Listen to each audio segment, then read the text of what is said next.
जिस दिन मैं घर वापस लौट रहा था उस दिन प्लेन में विस्फोट हो गया। मैंने अभी अभी पैराशूट पहना ही था कि एक महिला जो किसी पोर्सेलन डॉल जितनी नाजुक लग रही थी अचानक मेरी तरफ दौड़ी। उसने मेरा पैराशूट पैक खींचकर उतार दिया। मैंने उस पर चिल्लाते हुए जवाब मांगा, लेकिन वह अचानक मुझसे चिपक गई और अपने नरम होंठ मेरे होंठों से लगा दिए। भगवान, मैं अपनी गर्लफ्रेंड के साथ 7 साल से हूं और मुझे उसके लिपस्टिक का स्वाद तक नहीं मिला, लेकिन इस महिला को देखो, ऐसा लग रहा था जैसे वो मुझे जिंदा निगल जाना चाहती हो। अरे क्या कर रहे हो? सिर्फ इसलिए कि तुम सुंदर हो तुम कुछ भी कर सकती हो क्या? जैसे ही मैं गुस्से में उसे धक्का देने वाला था, कुछ बड़े बड़े हट्टे कट्टे आदमी आ गए। वो बिना पैराशूट के यहाँ नहीं होगी, वो अंधाधुंध जंप करने की हिम्मत नहीं करेगी। इसके अलावा वो बुरी तरह घायल है, जरूर भीड़ में कहीं छुपी होगी। चलो ढूंढते रहो। मैंने उन्हें आक्रामक तरीके से जाते देखा और थोड़ा घबरा गया। तभी लोगों का एक और समूह आया। मैंने देखा कि उन सब ने एक हाथ अपनी जैकेट के अंदर दबाया हुआ था। वो पॉस्चर, क्या उनके पास गन्स थीं? गन्स! अचानक एक जोड़ी तेज खतरनाक आंखें मुझ पर टिक गईं। उस आदमी ने मुझे देखा और सोचा, बस एक जोड़ा है जो जीवन मृत्यु की घड़ी में अलविदा कह रहा है, ये कोई खतरा नहीं है। वो महिला की पीठ पैराशूट से ढकी थी, जिससे उसकी पहचान पूरी तरह छुप गई थी। वो जरूर कहीं और छुप गई होगी। अगर इस बार हम चूक गए तो ऊपर वाले हमें माफ नहीं करेंगे। लगता है हमें और तेज होना होगा। ब्लैक ड्रैगन सिंडिकेट को उसे पहले मत ढूंढने दो। उनकी बातें सुनकर मैं मन में सोचने लगा, इस प्लेन के पैसेंजर्स बहुत अजीब हैं, सब किसी न किसी को ढूंढ रहे हैं। इस बीच यह महिला अभी भी मेरा फायदा उठाने में लगी है, इस बात से चिढ़कर कि वो अभी भी मेरी पर्सनल स्पेस का उल्लंघन कर रही थी। मैंने उसे धक्का देने के लिए हाथ उठाए, लेकिन उसने मेरी कलाइयां पकड़ लीं और मेरे हाथ अपनी कमर पर रख दिए। अरे तुम हो कौन? मुझसे दूर हो जाओ, प्लेन क्रैश होने वाला है, सुना तुमने? सिंडिकेट का बॉस अचानक रुक गया। उसने पलटकर मेरी तरफ देखा। बॉस, हमारे पास ज्यादा वक्त नहीं है, हमें अभी यहां से निकलना होगा। तुम क्या देख रहे हो? अपने बॉस की नजर का पीछा करते हुए उसने मेरी तरफ देखा। तब मुझे एहसास हुआ कि उनकी आंखें मुझ पर नहीं, बल्कि मेरे ठीक सामने खड़ी उस रहस्यमयी महिला पर थीं। बुरा हुआ हमने उनका ध्यान खींच लिया। तब तक जिसे वो बॉस कहते थे, उसने पहले ही अपनी जेब से पिस्टल निकाल ली थी और तेजी से ट्रिगर दबाया। महिला ने पीछे की तरफ हाथ मारकर कंबल उनकी तरफ फेंका और फिर मुझे पकड़कर सीधे प्लेन से बाहर छलांग लगा दी। उसकी रफ्तार देखकर जबड़ा खुला का खुला रह गया। स्काई में पैराशूट खुल गया और हम पल भर में हवा में तैरने लगे, प्लेन से थोड़ी दूरी बनाते हुए। वो वही है, वो भाग रही है। फायर करो। Bang bang bang. गोलियों की आवाजें हवा में गूंज उठीं। हमारे पैराशूट को दूर जाते देख जिसे बॉस कहते थे, उसने शुद्ध निराशा में चीखते हुए कहा। आदमियों ने जल्दी से अपने पैराशूट पहने और हमारे पीछे कूद पड़े। मैंने जिंदगी में कभी नहीं सोचा था कि मैं बिना किसी कारण के इस झमेले में फंस जाऊंगा। आखिर इस महिला की पहचान क्या है? वो अलग अलग गुटों द्वारा शिकार की जा रही है। वो आई कहां से? जैसे ही मैं उससे सवाल करने वाला था, मैंने देखा कि उसकी पलकें झुकने लगीं। मेरी कमर थामने वाले उसके हाथ ढीले पड़ गए और वो पूरी तरह बेहोश हो गई। अरे सो मत जाओ, जागो। दिल बैठ गया मेरा। मैंने उसे और कसकर थाम लिया। क्या डर के मारे बेहोश हो गई? अरे कमाल है, पहले की गोलीबारी ने शायद पैराशूट को फाड़ दिया। वो महिला पहले से बेहोश थी। मैं मन में बेसब्री से दुआ मांगने लगा, हे भगवान प्लीज, क्या हम यहीं क्रैश हो जाएंगे? हमारे ठीक नीचे विशाल खुला समुद्र है। मैंने चुपचाप दुआ मांगी कि पैराशूट थोड़ा और टिक जाए। मुझे अपनी जान गंवानी नहीं है। मैं इस बेतुके तरीके से नहीं मरना चाहता। ये मेरा अंत नहीं होना चाहिए। लेकिन पैराशूट बेतहाशा रफ्तार से नीचे गिर रहा था। अपने 20 साल से कुछ ज्यादा की जिंदगी में मुझे कभी एहसास नहीं हुआ था कि मैं इतना बदकिस्मत हो सकता हूँ। आज मेरे साथ बिल्कुल सब कुछ गलत हो गया। इससे आगे सोच भी नहीं पाया था कि धड़ाम हम दोनों जबरदस्त तरीके से समुद्र से टकराए, जिससे पानी का एक विशाल फव्वारा उठा। अचानक झटके से मैंने कुछ घूंट पानी निगल लिया और तब सतह पर आया। मैं दर्द में हांफने लगा। शुक्र है कि मुझे तैरना आता है, वरना आज सच में काम तमाम हो जाता। थोड़ी देर तड़पने के बाद मैं आखिरकार शांत हो गया। पानी की सतह पर खून का एक बड़ा तालाब पहले से फैल रहा था, जैसे किसी ने गहरे लाल रंग की स्याही की शीशी गिरा दी हो। लाल रंग की लहर दर लहर समुद्र में फैलती जा रही थी। क्या हो रहा है? इतना खून कहां से आया? मैंने चारों तरफ नजर दौड़ाई, लेकिन वो महिला कहीं नहीं दिखी। ओह नहीं, उन लोगों ने पहले कहा था कि वो घायल है। कहीं यह सारा खून उसी का तो नहीं? यह महिला पक्का मुसीबत है। कोई नहीं जानता कि वो लोग कब हम तक पहुंचे। अगर मैं इसमें शामिल हुआ तो पक्का बड़ी मुसीबत में पड़ूंगा, लेकिन अगर मैंने उसे नहीं बचाया तो वो यहां डूब जाएगी। दोनों विकल्पों ने मेरी अंतरात्मा को झकझोर कर रख दिया। आखिरकार झल्लाहट में आंखें बंद करके मैं फिर पानी में कूद गया। मैंने समुद्र के पानी में उसे जल्दी ढूंढ लिया और उसकी तरफ तैरने लगा। अपनी पूरी ताकत लगाकर मैं उस महिला को किनारे तक खींच लाया। मुझे नहीं पता हम कहाँ हैं। घरों पर लटके मछली पकड़ने के जाल देखकर लगता है ये कोई मछुआरों का गांव है। मेरी नज़र जल्दी से एक घर पर टिक गई। वो सबसे करीब था और वहां पहुंचना सबसे आसान था। मैंने उसी घर में मदद लेने का फैसला किया। मैं तुरंत वापस आकर तुम्हें बचाऊंगा। मैंने महिला को जमीन पर लिटाया इस बात की परवाह किए बिना कि वो सुन भी रही है या नहीं, अकेले घर के पास दौड़कर मैंने दरवाज़ा खटखटाया। नमस्ते, कोई है घर में? मुझे मदद चाहिए। नमस्ते, कोई वहाँ है?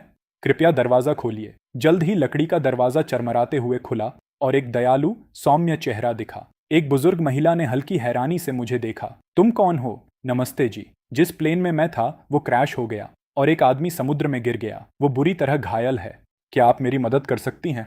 उसने हैरानी से मेरे पीछे किनारे पर पड़ी आकृति की तरफ देखा, फिर घर के अंदर आवाज लगाई, जी जल्दी बाहर आइए, किसी को बचाना है। एक मछुआरा कुछ ही पलों में बाहर दौड़ आया। बिना एक लफ्ज कहे उसने उस महिला को घर के अंदर ले जाने में मदद की। अम्मा बेटा, तुम्हारी लड़की बुरी तरह घायल है, ये तो गोली का जख्म लगता है। हाँ, हम प्लेन में कुछ हाईजैकर्स से मिले थे। उन्होंने न सिर्फ हमें लूटा बल्कि हम पर कई बार गोलियां भी चलाईं। मछुआरे ने गुस्से में अपनी जांघ पर थप्पड़ मारा। ये दुनिया किस तरफ जा रही है? रुको, मेरे पास एक पुश्तैनी नुस्खा है। चाहे जख्म कितना भी बड़ा हो, एक बार लगाने के बाद कल तक बिल्कुल ठीक हो जाएगी। यह तो कमाल है, मैंने ऐसी दवाई के बारे में पहले कभी नहीं सुना। महिला ने मुस्कुराते हुए कहा, उनका परिवार पीढ़ियों से मछली पकड़ता आया है। पिछली बार एक बड़ी मछली ने उनका हाथ काट लिया था और सच में मांस का टुकड़ा निकल गया था, लेकिन दवाई लगाने के बाद अब पूरी तरह ठीक है। सच में?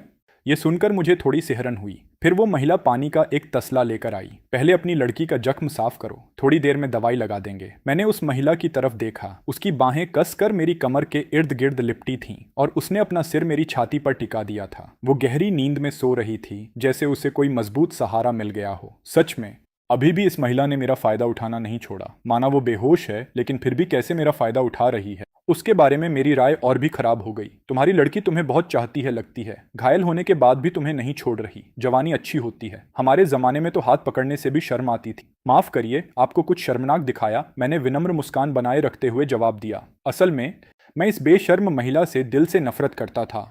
इतनी घायल होने के बाद भी शांत नहीं बैठती। बुजुर्ग महिला उस नौजवान को और चिढ़ाने वाली थी, लेकिन जब उसकी नज़र उस महिला के चेहरे पर पड़ी तो वो अचानक रुक गई। उसकी हल्की हैरानी देखकर मैंने सोचा, क्या यह महिला वाकई कोई मशहूर हस्ती है? क्या इस छोटे से मछुआरे के गांव में भी कोई उसे जानता है? मैडम, क्या आप उसे जानती हैं? वो महिला एक पल सोचती रही और बुदबुदाई, ये थोड़ी जानी पहचानी लगती है। मुझे लगता है मैंने इसे कहीं देखा है। मुझे झटका लगा, कहीं ये टीवी पर दिखने वाली कोई मोस्ट वांटेड फ्यूजिटिव तो नहीं, या हाल ही में किसी सुधार गृह से भागी हुई कैदी। जिस तरह से अभी उसका पीछा किया जा रहा था, उसने कम से कम 2 अलग अलग गुटों को नाराज किया हुआ है। मैडम, कृपया ध्यान से सोचिए, आपने उसे कहाँ देखा है? मेरी जिंदगी इस पर निर्भर है। अगर वो कोई खतरनाक अपराधी है तो मुझे तुरंत अधिकारियों से संपर्क करना होगा। मैं किसी फ्यूजिटिव को छुपाने की कोशिश नहीं कर रहा। वो महिला ने सिर हिलाया। मुझे याद नहीं आ रहा। तुम्हारे कपड़ों से तो लगता है शहर से आए हो। तुम दोनों बहुत सुंदर हो, जरूर कोई सेलिब्रिटी कपल होगे। मैडम, तारीफ मत कीजिए, कोई भी सेलिब्रिटी इतनी बुरी हालत में नहीं होती। बेटा, ये दवाई का पाउडर उसके जख्म पर लगाओ। खाना तैयार होने पर मेरी पत्नी तुम्हें बुलाने आएगी। शुक्रिया, माफ करिए इतनी तकलीफ दी। कोई तकलीफ नहीं है, बिल्कुल नहीं। जैसे ही उन्होंने दरवाजा बंद किया और चले गए, मैं आखिरकार उस महिला की तरफ मुड़ा। मैंने उसके माथे पर ठोकर मारी। वो महिला धीरे से कराही। उसकी नाजुक भौहें थोड़ी सिकुड़ी, जैसे मैंने किसी दुखते हुए हिस्से को छू दिया हो। मैंने देखा कि उसमें से काला खून रिस रहा था। उसकी छाती से अभी भी लगातार खून बह रहा था। मन मारकर मैंने उसका कुर्ता उतारना शुरू किया। किसी अजीब वजह से नहीं, बल्कि सिर्फ इसलिए क्योंकि मैं नहीं चाहता था कि वो यहाँ मर जाए और बड़ा बखेड़ा हो। जब तक मैंने उसका ऊपरी हिस्सा पोंछ दिया, तसले का पानी पूरी तरह गंदा हो चुका था। मैंने गंदा पानी बाहर फेंका और बाहर जाकर गर्म पानी का एक नया तसला लाया। मैं उसके शरीर का निचला हिस्सा पोंछने वाला था, लेकिन जैसे ही मेरी उंगलियां उसकी पैंट तक पहुंची, मैं हिचकिचा गया। छोड़ो, बस एक बार जल्दी से पोंछ लेता हूं और काम खत्म। डरने की कोई बात नहीं, लेकिन ये पैंट इतनी टाइट है, इसे उतारूंगा कैसे? मैं झल्लाते हुए काफी देर तक उसका अध्ययन करता रहा। अचानक एक ठंडी आवाज गूंजी, तुम क्या कर रहे हो? मैं अपनी खाल से उछल गया। महिला ने मेरा कॉलर पकड़ा और मुझे सीधे अपने चेहरे के पास खींच लिया। मैं गलती से उसके जख्म पर दब गया। मैं माफ करना, क्या मैंने तुम्हें चोट पहुंचाई? मेरा इरादा नहीं था। मैं जल्दी से उठकर खड़ा हो गया। गलत मत समझो, मैं बस तुम्हें पहुंचने की कोशिश कर रहा था ताकि दवाई लगा सकूं। उसकी आंखों में देखकर साफ था कि उसने गलत समझ लिया, तो मैंने जल्दी से जोड़ा। मैं समझ ही नहीं पाया कि तुम्हारी पैंट कैसे खोलूं। उसकी चमकती आंखों में एक रहस्यमयी अपठनीय मुस्कान अचानक खिल उठी।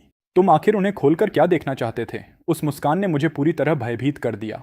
क्या तुम सच में सोचती हो कि मैं तुम पर मर रहा हूं? मेरी पहले से गर्लफ्रेंड है। मैं तुम पर हाथ डालने का सपने में भी नहीं सोचूंगा। एक आदमी जो पैंट्स उतारना भी नहीं जानता, उसकी गर्लफ्रेंड है। दुनिया किस ओर जा रही है? मुझे शर्म और गुस्से से बुखार आ गया। क्या तुम्हें लगता है किसी के साथ होने का मतलब है उन्हें कपड़ों से बाहर करना? मेरी गर्लफ्रेंड और मेरे बीच एक बिल्कुल पवित्र रिश्ता है। हमने कभी कुछ नहीं किया, मुझे पता है। हाँ, प्लेन में। तुम्हारा किस करना पूरी तरह अनाड़ी और बेकार था। साफ है कि तुमने पहले कभी किसी को किस नहीं किया। ये काफी बुरा था कि उसने इसे छेड़ा, लेकिन उसे यह कहते सुनकर मुझे और भी ज्यादा गुस्सा आया। मैंने इतने सालों तक अपना पहला किस बचा कर रखा था। अपना पूरा अछूता खुद को अपनी गर्लफ्रेंड को शादी की रात देने की योजना थी। मुझे नहीं पता था कि इस महिला ने बिल्कुल बेवजह उसे चुरा लिया। तुम्हारे रिव्यू की जरूरत नहीं मुझे। भड़कते हुए मैंने दवाई उसकी तरफ फेंकी। वो हल्के से मुस्कुराई। क्या तुम मेरी मदद नहीं करोगे? क्या तुम पहले देखना चाहते थे? अब पीठ क्यों फेर ली?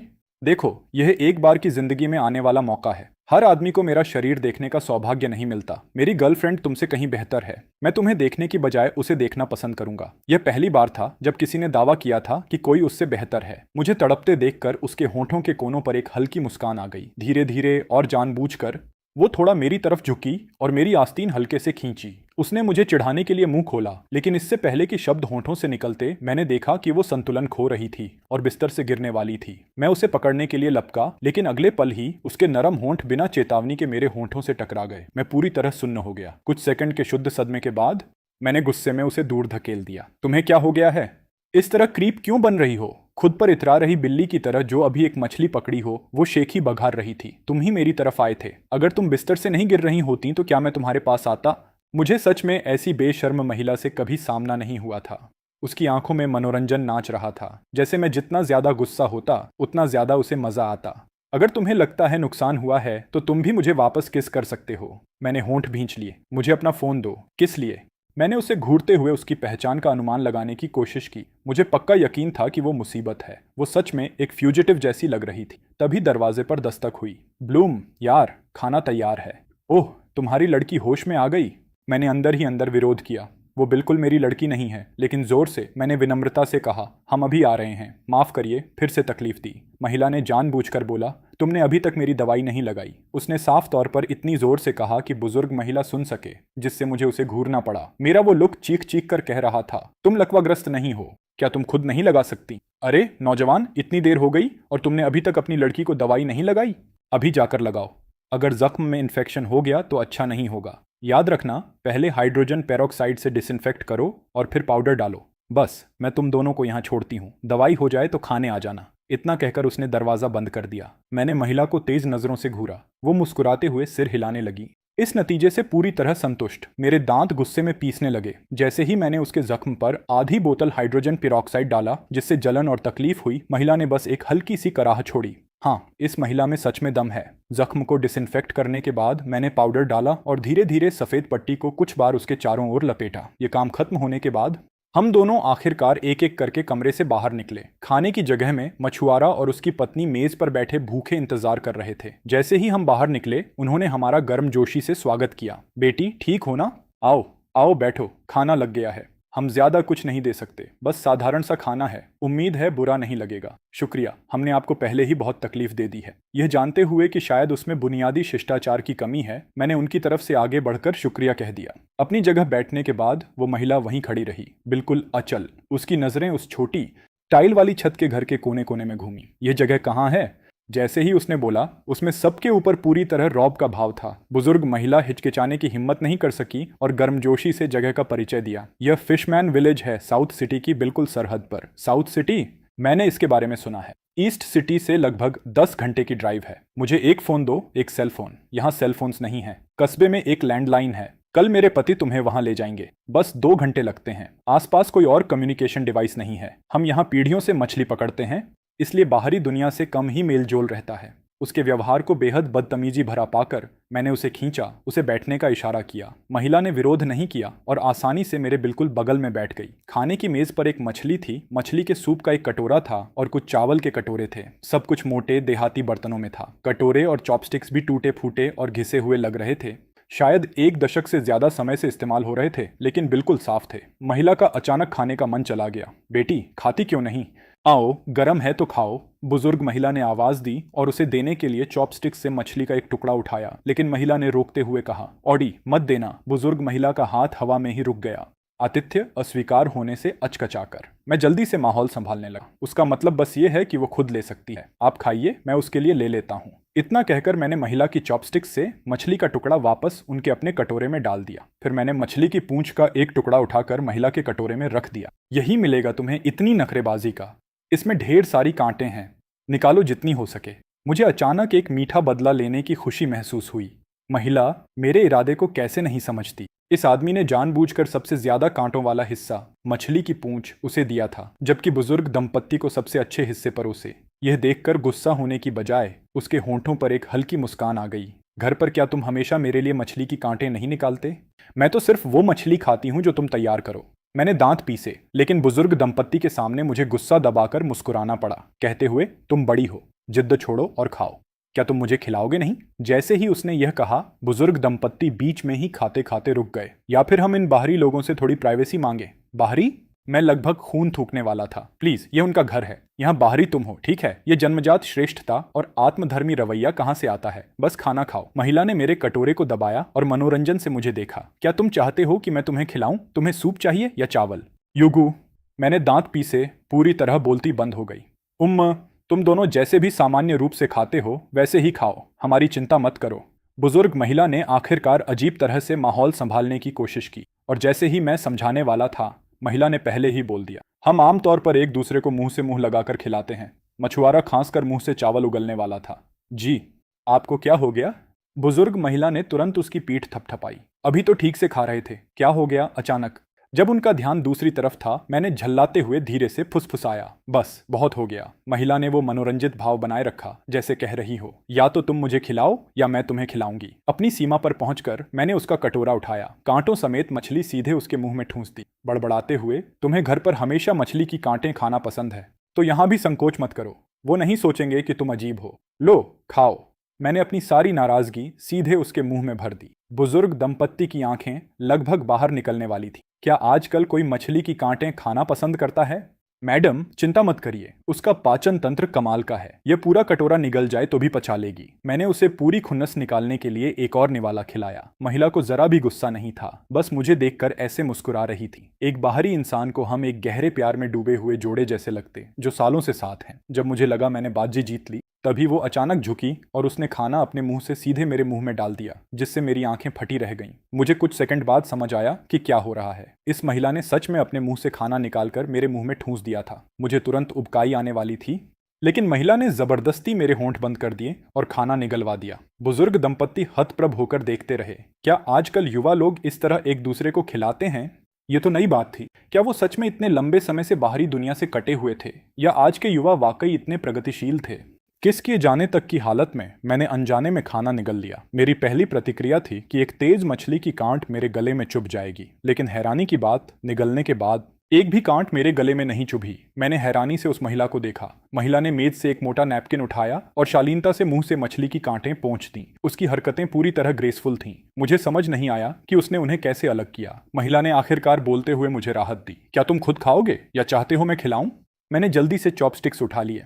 मैं खुद खाता हूं। मैंने उसकी तरफ देखना बंद किया और खाना भरने लगा। महिला ने मुझे परेशान करना बंद किया और बड़े आराम से सभी कांटें बड़ी सावधानी से निकालकर मेरे कटोरे में मछली के पेट का एक बड़ा टुकड़ा रख दिया। धीरे खाओ, उसने एक सख्त माता पिता की तरह हुक्म दिया। मैं बस जितनी जल्दी हो सके खाकर इस छोटी चुड़ैल से दूर जाना चाहता था। खाना आखिरकार एक यातनादायक घंटे के बाद खत्म हुआ। बुजुर्ग महिला ने एक संदूक खोला और कई साल से रखे हुए साधारण मोटे कपड़े निकाले।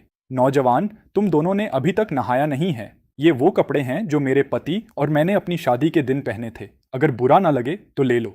नहाने का पानी वो कमरे में रखा है। मैं हिचकिचाया, समझ नहीं आ रहा था कि लूं या नहीं। अरे, हम ये बिल्कुल नहीं ले सकते, ये आपके प्यारे शादी के कपड़े हैं। वैसे भी मुझ पर अब फिट नहीं होते, बस यादगार के तौर पर रखे हैं। हमारे पास इससे बेहतर कपड़े नहीं हैं देने को। उम्मीद है बुरा नहीं मानोगे। बुजुर्ग महिला ने गर्मजोशी से कपड़े मेरे हाथों में थमा दिए। मना करने में असमर्थ मैं बस स्वीकार कर सका। कहीं से भी, महिला ने अचानक बोला, ये कपड़े तुम पर सूट नहीं करेंगे। मैं मना किए बिना नहीं रह सका। इससे तुम्हें क्या? क्यों नहीं इसकी जगह कोई बेहतर सेट लाकर देती? मेरा गला भर आया। ये सुनकर हैरान था कि वो कितनी जल्दी मान गई। मैंने एक बेतुकी मांग रखने का फैसला किया। आज रात के खाने, दवाई और ठहरने समेत सब। तुम्हें ये सब 10 गुना वापस देना होगा। 10 गुना? महिला ने बस शांति से कहा, डील।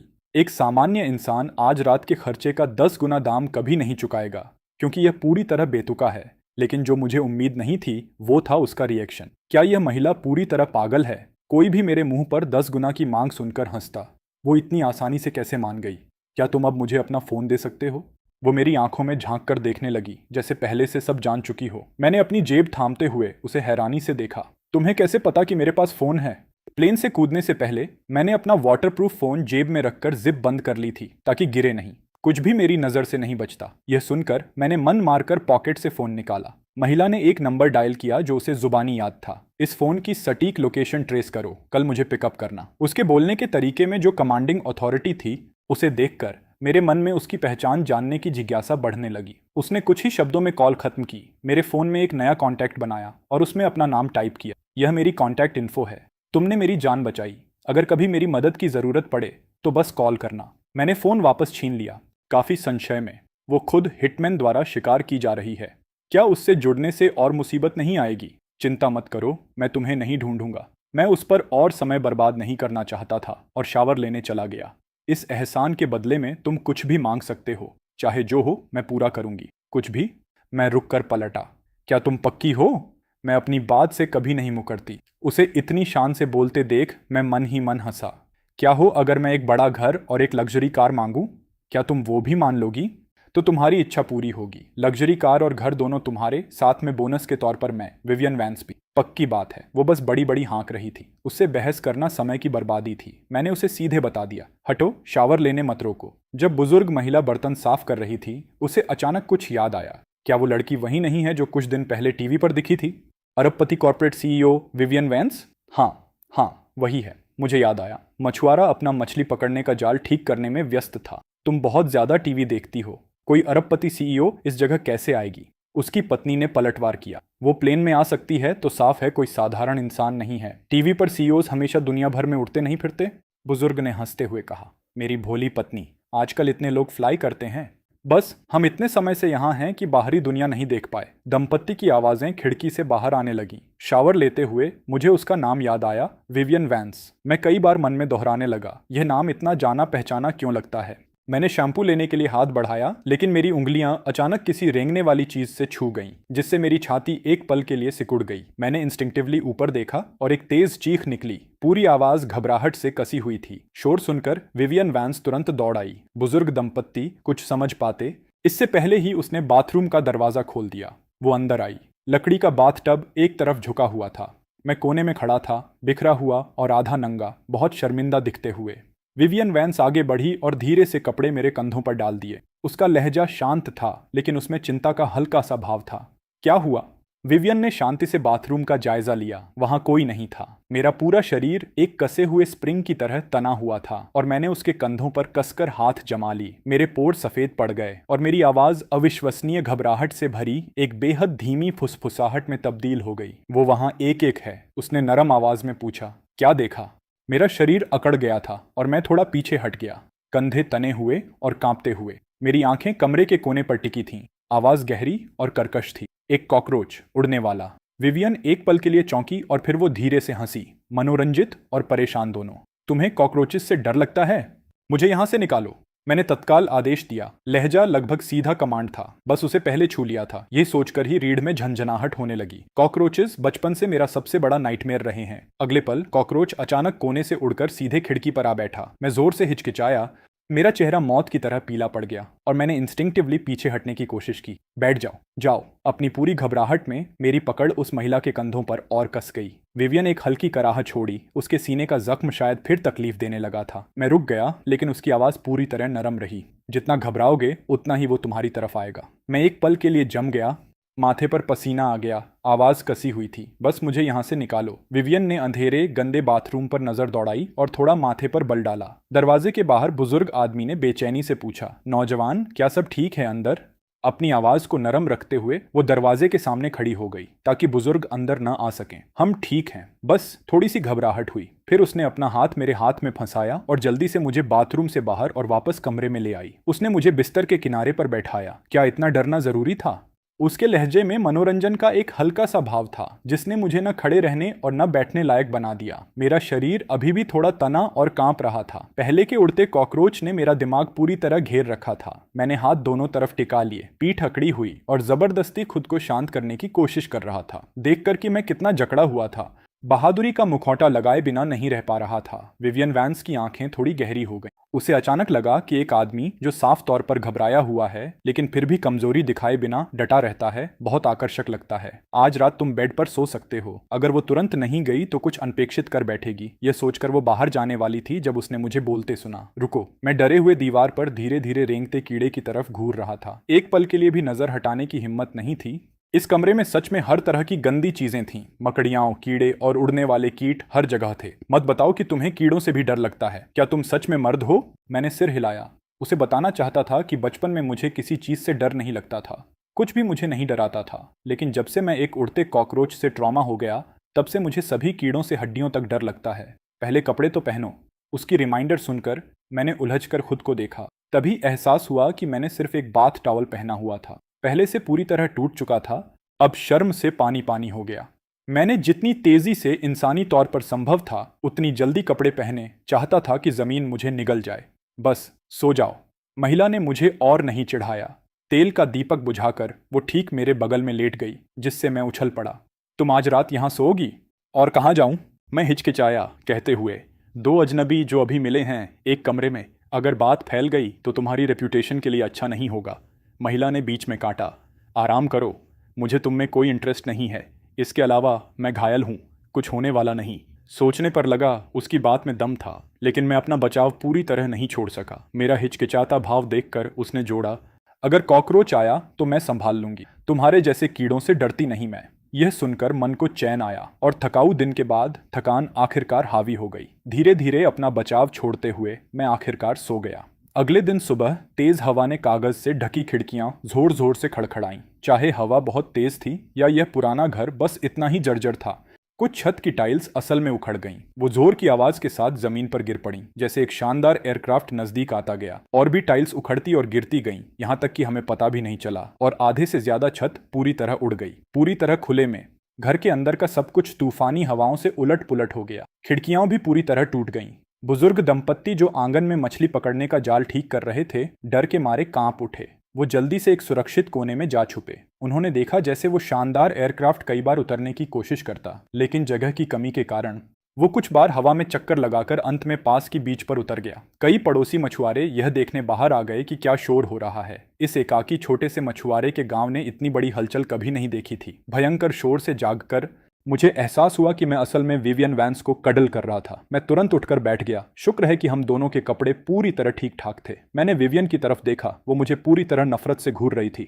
तुमने रात भर मुझे बॉडी पिलो की तरह यूज किया, करवटें बदलते रहे। मैं सो कैसे पाती? क्या मैं उसे रात भर पकड़े रहा? मुझे कल रात का सपना याद आया तो वो नरम खुशबूदार चीज जिसे मैं अपने सपने में कडल कर रहा था, वो कोई पिल्ला या बिल्ली का बच्चा नहीं था। वो असल में यह महिला थी। तो फिर तुमने मुझे जगाया क्यों नहीं? मुझे डर था कि अगर जगाया तो तुम्हारी प्रिमिटिव इंस्टिंक्ट्स जाग जाएंगी। फिर तो बस कुछ गले लगने से काम नहीं रुकता। इस महिला को इतना इरिटेटिंग क्यों लगना होता है? अचानक क्लिक हुआ। अभी बाहर क्या शोर था? मेरे लोग मुझे पिकअप करने आए हैं। विवियन आलस से उठी। चलो अभी? लेकिन मैंने अभी तक दांत नहीं मांजे और चेहरा नहीं धोया। उसने शरारत से छेड़ा, मैं तुम्हें कहीं और ले जा सकती हूं जब तक, या फिर तुम उस बाथरूम में जाना पसंद करोगे जहां कॉकरोच है। कॉकरोच शब्द का नाम सुनते ही मैंने तुरंत ऐसे सिर हिला दिया जैसे बॉबल हेड। हालांकि मैं उसके साथ जाना नहीं चाहता था, लेकिन मेरे पास कोई और विकल्प नहीं था। मैं उसके साथ पुराने घर से बाहर निकला। बाहर जिज्ञासु मछुआरों की एक बड़ी भीड़ पहले से जमा हो चुकी थी। थोड़ी दूरी पर एक शानदार विशाल प्राइवेट जेट खड़ा था। फ्यूजेलाज पर एक कस्टम लोगो बना हुआ था जो बेहद हाई एंड, स्लीक और लग्जूरियस लग रहा था। अमीरी में पलते हुए ऐसा कोई लग्जरी जेट नहीं था जिसमें मैंने सफर न किया हो। लेकिन यह पर्टिकुलर एयरक्राफ्ट करीब $1 बिलियन का था, जो लग्जरी एविएशन के पूर्ण शिखर पर था। जब इसे पहली बार अनवेल किया गया था तो दुनिया के एलिट्स में काफी हलचल मच गई थी। कहा जाता था कि इसमें एक living room, office space, entertainment centre, lounge, bedroom और हर तरह की state of the art amenity मौजूद थी। एयरक्राफ्ट से एक महिला उतरी। उसके एलीट ऑरा को देखकर मुझे लगा वो किसी लेजेंडरी ट्रस्ट फंड किड में से एक है। मेरी हैरानी की सीमा न रही जब यह अपैरेंट हेरेस सीधे मेरी तरफ चलती आई। उसके होंठों पर एक सूक्ष्म नम्र मुस्कान थी। ओह भगवान, मैंने सोचा, क्या वो मेरी किसी सीक्रेट एडमायरर है? मेरा मतलब, भले ही मैं बेहद अट्रैक्टिव हूँ, एक एडमायरर को कैसे पता चला कि मैं इस छोटे से मछुआरे के गांव में फंसा हूँ और मुझे मदद चाहिए? लेकिन अगर वो एडमायरर नहीं है तो वो सीधे मुझे ही क्यों देख रही है? वो एक एक कदम करके करीब आती गई। अगर वो अगले पल मेरे प्यार का इजहार करे तो मुझे क्या बहाना बनाना चाहिए उसे मना करने के लिए। मेरी पहले से गर्लफ्रेंड है, मैं किसी और महिला की भावनाएं स्वीकार नहीं कर सकता। जैसे ही मैं इस दुविधा में उलझा था, वो महिला मुझे पूरी तरह नजरअंदाज करते हुए सीधे विवियन वैंस के पास चली गई। बूम। मैम, मैंने आखिरकार आपको ढूंढ लिया। कृपया मेरी इस गंभीर लापरवाही को माफ करें। मुझे उम्मीद नहीं थी कि वो दोनों गुड प्लेन पर ही हमला करने की हिम्मत करेंगे। क्या क्या? मैम, मैं उस महिला को देखने लगा। उसकी पहचान आखिर क्या है? वो बेहद हाई प्रोफाइल लग रही है। क्या सब पता चल गया? विवियन ने उसे बिल्कुल भी दोष नहीं दिया, बल्कि पूरी उदासीनता से पूछा। ब्लैक ड्रैगन सिंडिकेट और आर्कटिक फैक्शन के अलावा एक तीसरा ग्रुप भी था जिसकी उत्पत्ति अज्ञात थी। ब्लैक ड्रैगन सिंडिकेट या आर्कटिक फैक्शन कुछ भी कर पाते, इससे पहले ही उस दूसरे ग्रुप ने आक्रामक तरीके से विंग को उड़ा दिया। वो किसे टारगेट कर रहे थे? महिला ने एक संक्षिप्त पल के लिए हिचकिचाया और फिर जवाब दिया। उनका टारगेट एक आदमी था। हालांकि पैसेंजर्स में कैजुअलिटीज बहुत ज्यादा थीं, इसलिए हम अभी तक कोई सुराग नहीं ढूंढ पाए। रिपोर्ट खत्म करने के बाद महिला ने चुराकर मेरी तरफ देखा। ये आदमी है कौन?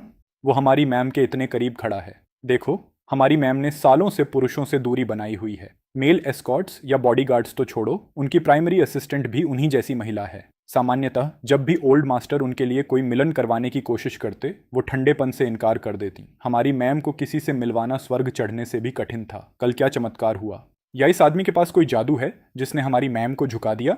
विवियन वैंस की आंखें थोड़ी गहरी हो गईं, जैसे वो कुछ सोच रही हो। एक पल बाद उसने हुक्म दिया, किसी को ढूंढो जो इस घर को रीडिजाइन और पूरी तरह रेनोवेट करे। तुमने अभी लैंड करते हुए उनकी छत तोड़ दी। महिला ने अपराधबोध में सिर झुकाकर माफी मांगी। मेरी गलती थी मैम। विवियन ने पास खड़ी बुजुर्ग महिला से पूछा, क्या आपको सब्जियां उगाना आता है? बुजुर्ग महिला पहले से इतनी स्तब्ध थी कि बोल नहीं पा रही थी। बॉस और सबॉर्डिनेट के बीच की बातचीत देखकर साफ था कि यह महिला कोई असाधारण हस्ती है। उसकी चुप्पी देखकर दूसरी महिला ने थोड़ा माथे पर बल डाला। हमारी मैम तुमसे सवाल कर रही हैं। बुजुर्ग महिला ने जल्दी से जवाब दिया, हाँ करता हूं। उन्हें एक वेजिटेबल गार्डन भी दो। विवियन ने हुक्म देते हुए अपनी नजर मेरी तरफ की। मुझे उम्मीद नहीं थी कि वो कल रात के मजाक को इतनी गंभीरता से लेगी। एक पल के लिए सच में नहीं पता था कि क्या जवाब दूं। रहने का खर्चा उन्हें एक नया घर देकर कॉम्पेंसेट करूंगी, और मेडिकल एक्सपेंसेस की जो बात तुमने की क्लोई, उन्हें $1 मिलियन का चेक लिखो। उसकी मैम का आदेश सुनकर क्लोई लिखने ही वाली थी जब उसे कुछ याद आया। मैम, यहाँ के आसपास कोई बैंक नहीं है जहां वो चेक कैश करा सकें। भले ही इस दंपत्ति को चेक मिल जाए, हजारों मील के दायरे में कोई जगह नहीं है जहां वो इसे कैश करा सकें। इतना नकद वापस ले जाना एक बड़ा झंझट होगा। तो कैश कर दो, विवियन ने दृढ़ता से कहा। क्लोई जेट से कैश का एक ब्रीफ केस लाई और बुजुर्ग महिला के सामने रखा। यह हमारी माम की तरफ से कृतज्ञता का एक छोटा सा प्रतीक है, कृपया स्वीकार करें। बुजुर्ग महिला ठिठक गई। कांपते हाथों से उसने केस खोला। अंदर $100 के नोटों की साफ सुथरी गड्डियां थीं, और इतनी रकम देखकर बुजुर्ग महिला तुरंत बेहोश हो गई। मछुआरे ने उसे थाम लिया, ब्रीफ केस के अंदर एक नजर डाली, और वो भी वहीं बेहोश हो गया। इतना कैश उन्होंने पूरी जिंदगी में ऐसा नहीं देखा था। मेरे साथ आओ। विवियन आगे चली और मैं तुरंत पीछे हो लिया। हम जेट में सवार हुए। यूरोपियन स्टाइल कैबिन के अंदर 8 शानदार सोफाज थे। हर जगह state of the art audio visual systems लगे थे। मुझे पता था यह सभी लग्जरी जेट्स में से सबसे बेहतरीन था। उसे नहाने ले जाओ, विवियन ने हुक्म दिया। वो फिर मास्टर बेडरूम के शावर में चली गई। दूसरा विशाल बाथरूम मेरे लिए छोड़ते हुए क्लोई ने स्वागत का इशारा किया। सर, कृपया मेरे साथ आइए। क्लोई के पीछे चलते हुए मैं पूछना चाहता था कि विवियन असल में कौन है, लेकिन दूसरी सोच पर मुझे एहसास हुआ कि कोई मतलब नहीं, क्योंकि लैंड करने पर हम अलग हो जाएंगे और हमारे दोबारा मिलने की कोई संभावना नहीं थी। यहाँ आपके टॉयलेटरीज हैं और यहाँ कपड़ों का बदलाव है। बाथरूम वो रहा, अंदर जो चाहिए सब मौजूद है। क्लोई ने विनम्रता से परिचय दिया। मैं मन ही मन हैरान हो गया। किनारे पर रखे कपड़ों की तरफ देखकर पूछा, क्या ये मेरे लिए भी हैं? जी सर। मेरे लहजे में हल्की सी व्यंग्यात्मकता थी। कपड़ों के अलावा वहां पुरुषों का अंडरवेयर भी था, जो सोचना ही बेतुका लग रहा था। लगा कि मैं गलत समझ रहा हूं, तो क्लोई ने जल्दी से समझाया, ओह, यह वैसा नहीं है जैसा आप सोच रहे हैं। हमारी माम ने कल रात टेक्स्ट के जरिए इसकी रिक्वेस्ट की थी। ये सब आपके एग्जैक्ट साइज के होने चाहिए। मेरे कानों की नोकें तुरंत लाल हो गईं। उसने आखिर टेक्स्ट कब किया? मुझे बिल्कुल पता नहीं था। क्लोई की याद दिलाने पर क्लिक हुआ। कल रात करीब 11 बजे। मैं उस वक्त काफी देर से बिस्तर पर था। क्या उसने सच में मेरे सोने का फायदा उठाकर छुपके से मेरा फोन यूज किया? बेशर्म। यह मत सोचो कि उसने मेरे फोन में बाकी सब भी झांक लिया। उस सोच पर शर्म और गुस्से का मिला जुला भाव तुरंत छाती में उठाया। मैंने जोर से बैंग करते हुए बाथरूम का दरवाजा बंद किया। सर, अगर आपको कुछ भी चाहिए, बस दीवार पर कॉल बटन दबाइए। मैं हर पल आपकी सेवा में हाजिर हूँ। क्लोई ने सम्मान से झुककर बाहर चली गई। नहाने के दौरान मैं पूरे वक्त मन में उसे कोसता रहा। कितनी घटिया बात है छुपके से मेरा फोन यूज करना। मैंने 1000 बार उसे मन में गाली दी, लेकिन गुस्सा शांत नहीं हुआ। जब आखिरकार शावर के बाद बाहर निकला, विवियन पहले से डाइनिंग टेबल पर बैठकर खाना खा रही थी। मैंने देखा कि उसने भी शावर ले लिया था। उसमें एक सुखद खुशबू थी और साफ ड्रेस पहनकर विवियन पूरी तरह तरोताजा दिख रही थी। स्टेक काटने का उसका शालीन तरीका साबित करता था कि वो किसी साधारण अमीर परिवार से नहीं आई थी। जैसे ही मैं बैठा, मैंने उसे बोलते सुना, तुमने कल रात मेरी जान बचाई। कृतज्ञता में मैं तुम्हें $10 मिलियन का इनाम दूंगी। मेरी हरकतें अचानक रुक गईं। ये शब्द क्यों इतने इरिटेटिंग लग रहे थे? ये सुनकर क्लोई ने तुरंत $10 मिलियन का चेक लिखा और सम्मान से मेरी तरफ सरका दिया। सर, कृपया हमारी मैम का कृतज्ञता का टोकन स्वीकार करें। मैंने सपाट रूप से मना कर दिया, ठंडी आवाज में। जरूरत नहीं। कल जो हुआ वो बस मेरा मदद का हाथ था, इससे ज्यादा कुछ नहीं। बस इसे मेरे साथ रात बिताने का भुगतान समझ लो। जैसे ही विवियन ने यह शब्द कहे, क्लोई पूरी तरह सदमे में आ गई। क्या? इस आदमी का हमारी माम के साथ कल रात? यह क्या जबरदस्त खबर है। तुम्हें समझना होगा, हमारी माम ने सालों से पुरुषों से दूरी रखी है। मेल एस्कॉर्ट्स या बॉडीगार्ड्स को भूल जाओ, उनकी प्राइमरी असिस्टेंट भी उन्हीं जैसी महिला है। सामान्यतः जब भी ओल्ड मास्टर उनके लिए कोई मिलन का आयोजन करते, वो उसे ठंडेपन से ठुकरा देती। हमारी मैम को किसी से मिलवाना आसमान छूने से भी मुश्किल था। कल क्या चमत्कार हुआ? या इस आदमी के पास कोई जादू है जिसने हमारी मैम को पूरी तरह झुका दिया? मैंने चेक वापस विवियन की तरफ उछाल दिया।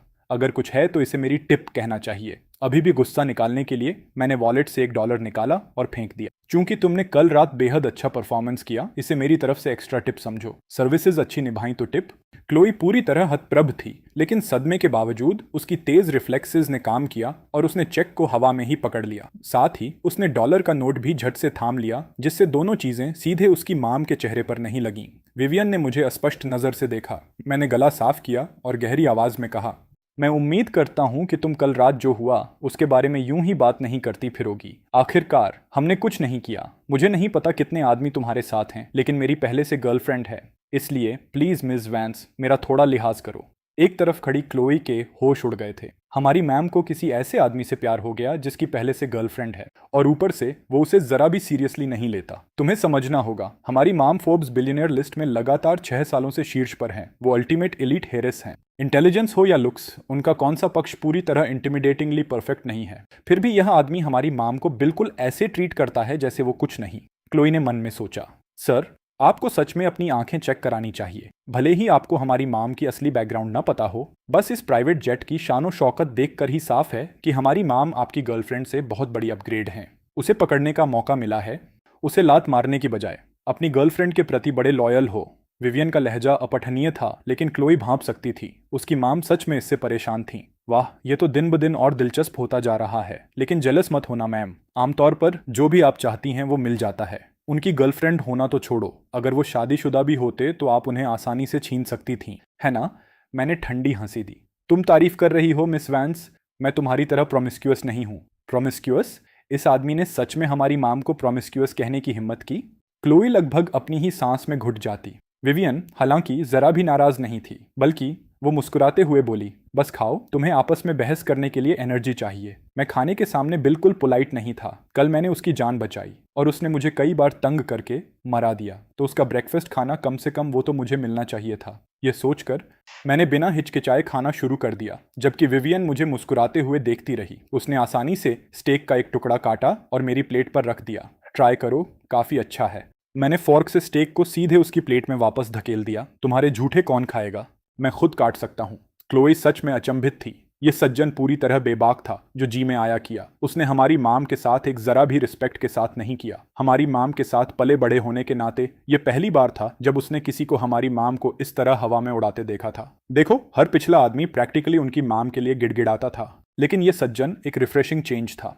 जब तक मैंने ब्रेकफास्ट खत्म किया, जेट ईस्ट सिटी के कमर्शियल एयरपोर्ट पर उतर चुका था। मिस वैंस, हॉस्पिटैलिटी का शुक्रिया। अच्छी जिंदगी बिताओ। मुझे उम्मीद है हम दोबारा कभी नहीं मिलेंगे। मैं तेजी से प्लेन से उतरा, एक कैब पकड़ी और निकल गया। विवियन मेरी जाती हुई पीठ को देखती रही, गहरे विचार में डूबी हुई। उसके बगल में खड़ी क्लोई ने सावधानी से पूछा, मैम, क्या हम घर जा रहे हैं? वो भांप सकती थी कि उसकी मैम बुरे मूड में थी। ऑफिस। विवियन का लहजा सपाट था, निराशा का हल्का सा भाव लिए हुए। क्लोई मन ही मन बोलने से नहीं रुक सकी। क्या मैं उनकी पहचान का पता लगाऊं?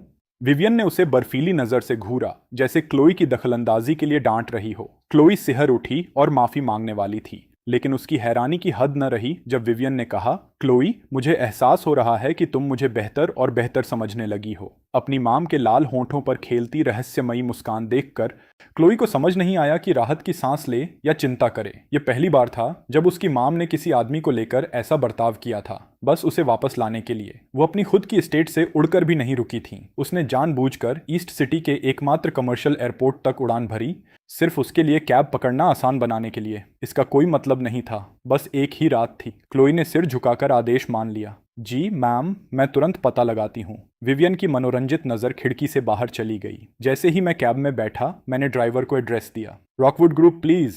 नाम सुनकर कैब ड्राइवर ने थोड़ी हैरानी से पूछा, क्या आप साउथ रिवर रोड वाले रॉकवुड ग्रुप की बात कर रहे हैं? कोई प्रॉब्लम है? ड्राइवर ने मुंह खोला लेकिन कुछ नहीं कहा। ये सज्जन शायद काफी समय से वापस नहीं आए थे, इसलिए शायद उन्हें नाम बदलने की खबर भी नहीं थी। गियर लगाते हुए ड्राइवर ने पूछताछ बंद की और गैस दिया। डेस्टिनेशन की तरफ बढ़ा। मैं खिड़की के बाहर ताजी हवा महसूस करने लगा। East city. मैं आखिरकार वापस आ गया। चेहरे पर हवा इतनी परिचित लग रही थी। मेरा मूड बेहद अच्छा हो गया।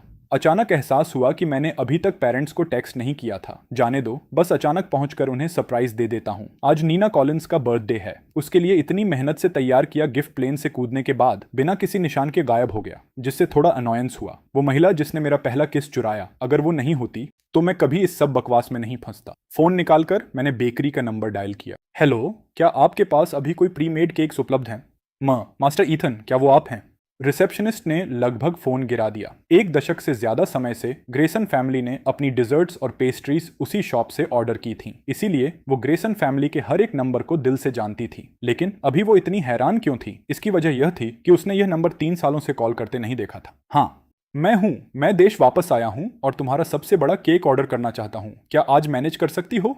क्या आप यह मिस कॉलिंस के लिए ऑर्डर कर रहे हैं? आमतौर पर इस समय के आसपास ग्रेसन्स नीना कॉलिंस के लिए केक ऑर्डर करते थे। बेकरी में सब यह जानते थे। हालांकि रिसेप्शनिस्ट को जरूरी लगा कि वो बताए। सेकंड यंग मास्टर द्वारा ऑर्डर किया गया केक पहले ही डिलीवर हो चुका है। मुझे उम्मीद नहीं थी कि एरन इतना थॉटफुल होगा। मेरा सौतेला भाई आमतौर पर हर संभव तरीके से मेरा ख्याल रखता था, यहाँ तक कि केक ऑर्डर करने जैसी छोटी सी बात का भी खुद ध्यान रखा। इस सोच पर मेरे चेहरे पर राहत की मुस्कान आ गई। तो जरूरत नहीं है, शुक्रिया। खाली हाथ जाने में कोई शर्म नहीं है। वैसे भी आखिरकार हम फैमिली हैं। यह सोचते हुए मैंने गुजरते हुए दृश्यों को देखने लगा। जितना ज्यादा हम कॉर्पोरेट हेडक्वार्टर्स के पास पहुंचते, उतने ही सुंदर हमारे आसपास के इलाके होते जाते। आखिरकार मेरे परिवार का कंग्लोमरेट शहर के बिल्कुल टॉप एंटरप्राइजेस में से एक है। जब मैं विचारों में खोया था, टैक्सी आसानी से रुक गई।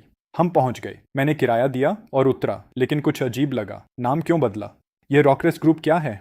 बेहद संदेह में मैंने अपने आसपास नजर दौड़ाई। ये पक्का ग्रेसन फैमिली की प्रॉपर्टी है। हर इमारत बिल्कुल पहले जैसी दिखती है। लेकिन नाम बदलने की बात समझ में आने से पहले ही आईडी बैज पहने 2 एम्प्लॉइज तेजी से मेरे पास से गुजरे। क्या मिस्टर ग्रेसन ने कल नहीं कहा था कि वो आज नहीं आएंगे? हमें इस प्रपोजल पर ध्यान रखना होगा। मिस्टर ग्रेसन तो बहुत एक्सपीरियंस्ड हैं। उनकी लीडरशिप में हमारा मुनाफा पिछले 3 सालों में एक्चुअली कई गुना बढ़ गया है। मैंने जल्दी से उन्हें रोका। रुकिए एक पल, जिस मिस्टर ग्रेसन की बात आप कर रहे हैं, क्या वो आर्थर ग्रेसन है?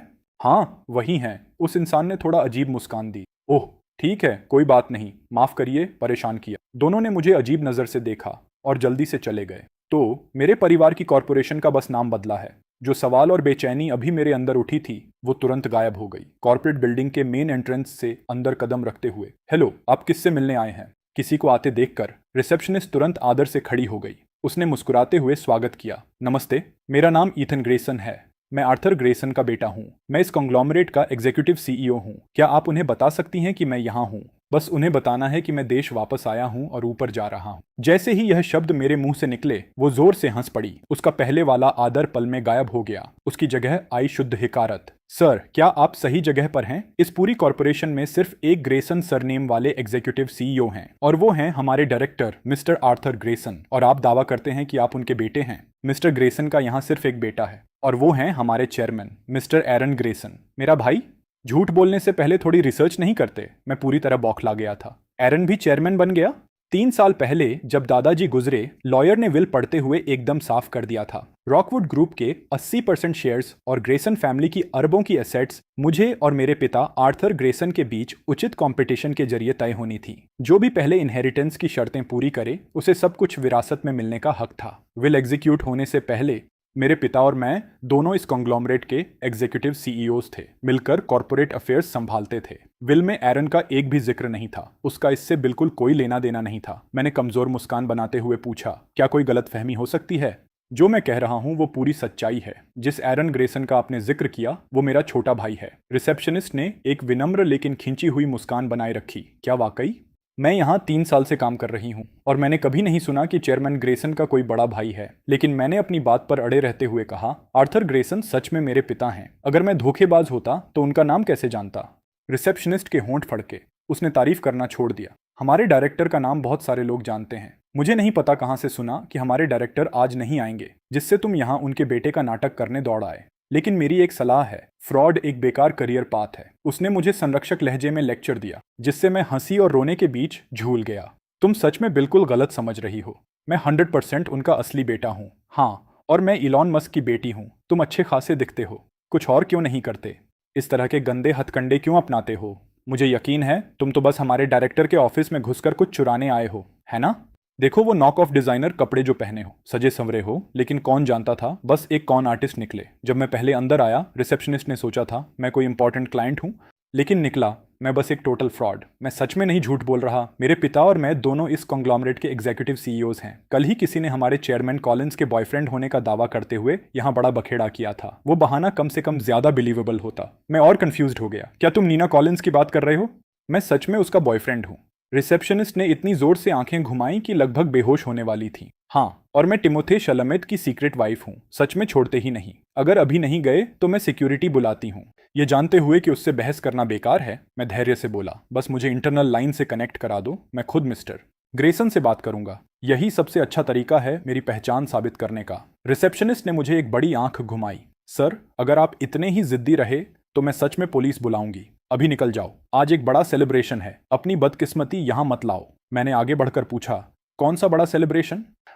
तो तुम्हें सच में नहीं पता। आज हमारी future young mistress chairman Collins का बर्थडे है। सभी एग्जीक्यूटिव्स स्काई गार्डन में उनके साथ सेलिब्रेट करने गए हैं। इस बीच तुम यहाँ खड़े होकर मिस्टर ग्रेसन के बेटे का नाटक कर रहे हो। घोटाले में समय बर्बाद करने की बजाय ऊपर जाने का कोई रास्ता ढूंढो और देखो कि ग्रेसन फैमिली का असली वारिस कैसा दिखता है। मैं जान गया कि उससे और बात करना पूरी तरह बेकार है। मैंने एक टैक्सी बुलाई और बैठ गया, थोड़ा इरिटेट और थोड़ा मनोरंजित। क्या मुझे यह कहना चाहिए कि यह रिसेप्शनिस्ट जानबूझकर मुश्किलें पैदा कर रही थी, या वो बस अपना काम बहुत अच्छे से कर रही थी? मैंने अपने पेरेंट्स को कॉल करने के लिए फ़ोन निकाला, लेकिन कई बार कोशिश के बाद भी किसी ने जवाब नहीं दिया। फिर मैंने अपने भाई को कॉल किया और उसके बाद मैंने नीना कॉलिंस को कॉल किया, लेकिन बिना किसी अपवाद के उन चारों में से किसी ने भी मेरी कॉल्स नहीं उठाई। मैंने ड्राइवर की तरफ मुड़कर पूछा, यार, मैं तुमसे कुछ पूछना चाहता था। रॉकवुड ग्रुप अचानक रॉकक्रेस्ट ग्रुप कैसे बन गया? कोई आइडिया नहीं यार। मैं यहाँ 2 साल से ड्राइव कर रहा हूँ और ये हमेशा से रॉकक्रेस्ट ग्रुप ही रहा है। मैंने कभी किसी रॉकवुड ग्रुप के बारे में नहीं सुना। मैंने सिर हिलाया और उससे सवाल पूछना बंद कर दिया। जैसे ही हम ग्रैंड ईस्ट होटल पहुंचे, मैं पेंट हाउस स्काई गार्डन की तरफ बढ़ा। चूंकि मेरे पास इन्विटेशन नहीं था, दोनों सिक्योरिटी गार्ड्स ने मुझे अंदर जाने से बिल्कुल मना कर दिया। चाहे मैंने कितना भी समझाया, वे बिल्कुल नहीं माने और कोई फ्लेक्सिबिलिटी नहीं दिखाई। आगे बढ़ो, आगे बढ़ो, रास्ता मत रोको। मैं सच में आर्थर ग्रेसन का बेटा हूँ। अगर तुम अभी नहीं गए तो हम हाथापाई पर उतर आएंगे। रुको, क्या यह ईथन नहीं है? अचानक एक जानी पहचानी मुस्कान मेरे सामने आई। मैंने ऊपर देखा। शॉन। 3 साल बाद वह और भी हैंडसम हो गया था। जब दोनों सिक्योरिटी गार्ड्स ने उसे देखा तो उन्होंने जल्दी से उसका अभिवादन किया। Good evening mister Hudson.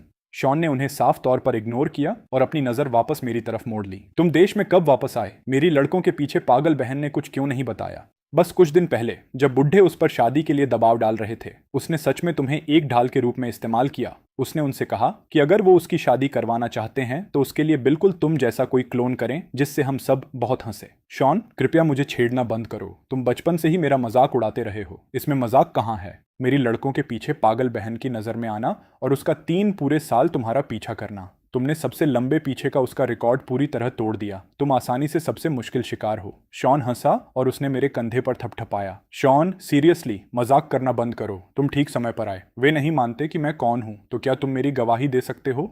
Shawn ने सोचते हुए अपनी ठुड्डी थपथपाई। और इसमें मेरे लिए क्या है?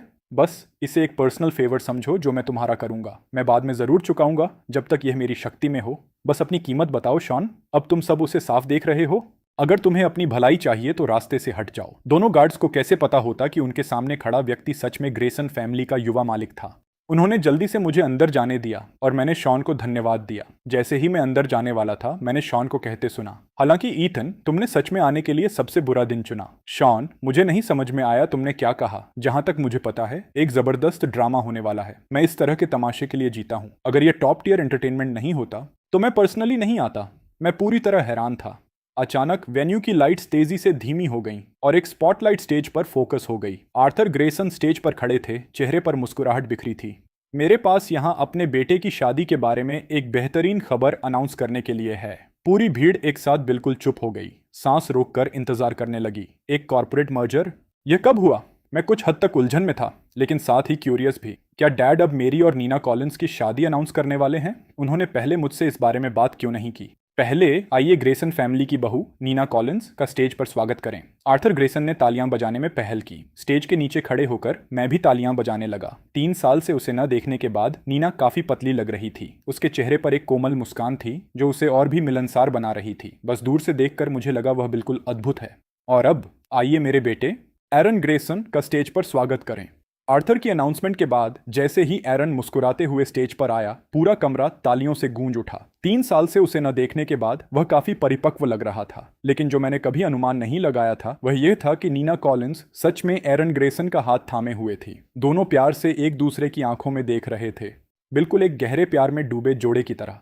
बिल्कुल अचानक एक झटके का एहसास मुझ पर बहुत तेजी से आया। मैं मुश्किल से अपना संतुलन बना पाया, एक कदम पीछे लड़खड़ाया। मुझे विश्वास नहीं हो रहा था कि मेरी अपनी गर्लफ्रेंड और मेरा छोटा भाई सच में अपनी शादी अनाउंस करने वाले थे। शॉन ने मुझे सहारा देने के लिए हाथ बढ़ाया। इतना भी नहीं सह सकते? असली शो अभी शुरू भी नहीं हुआ।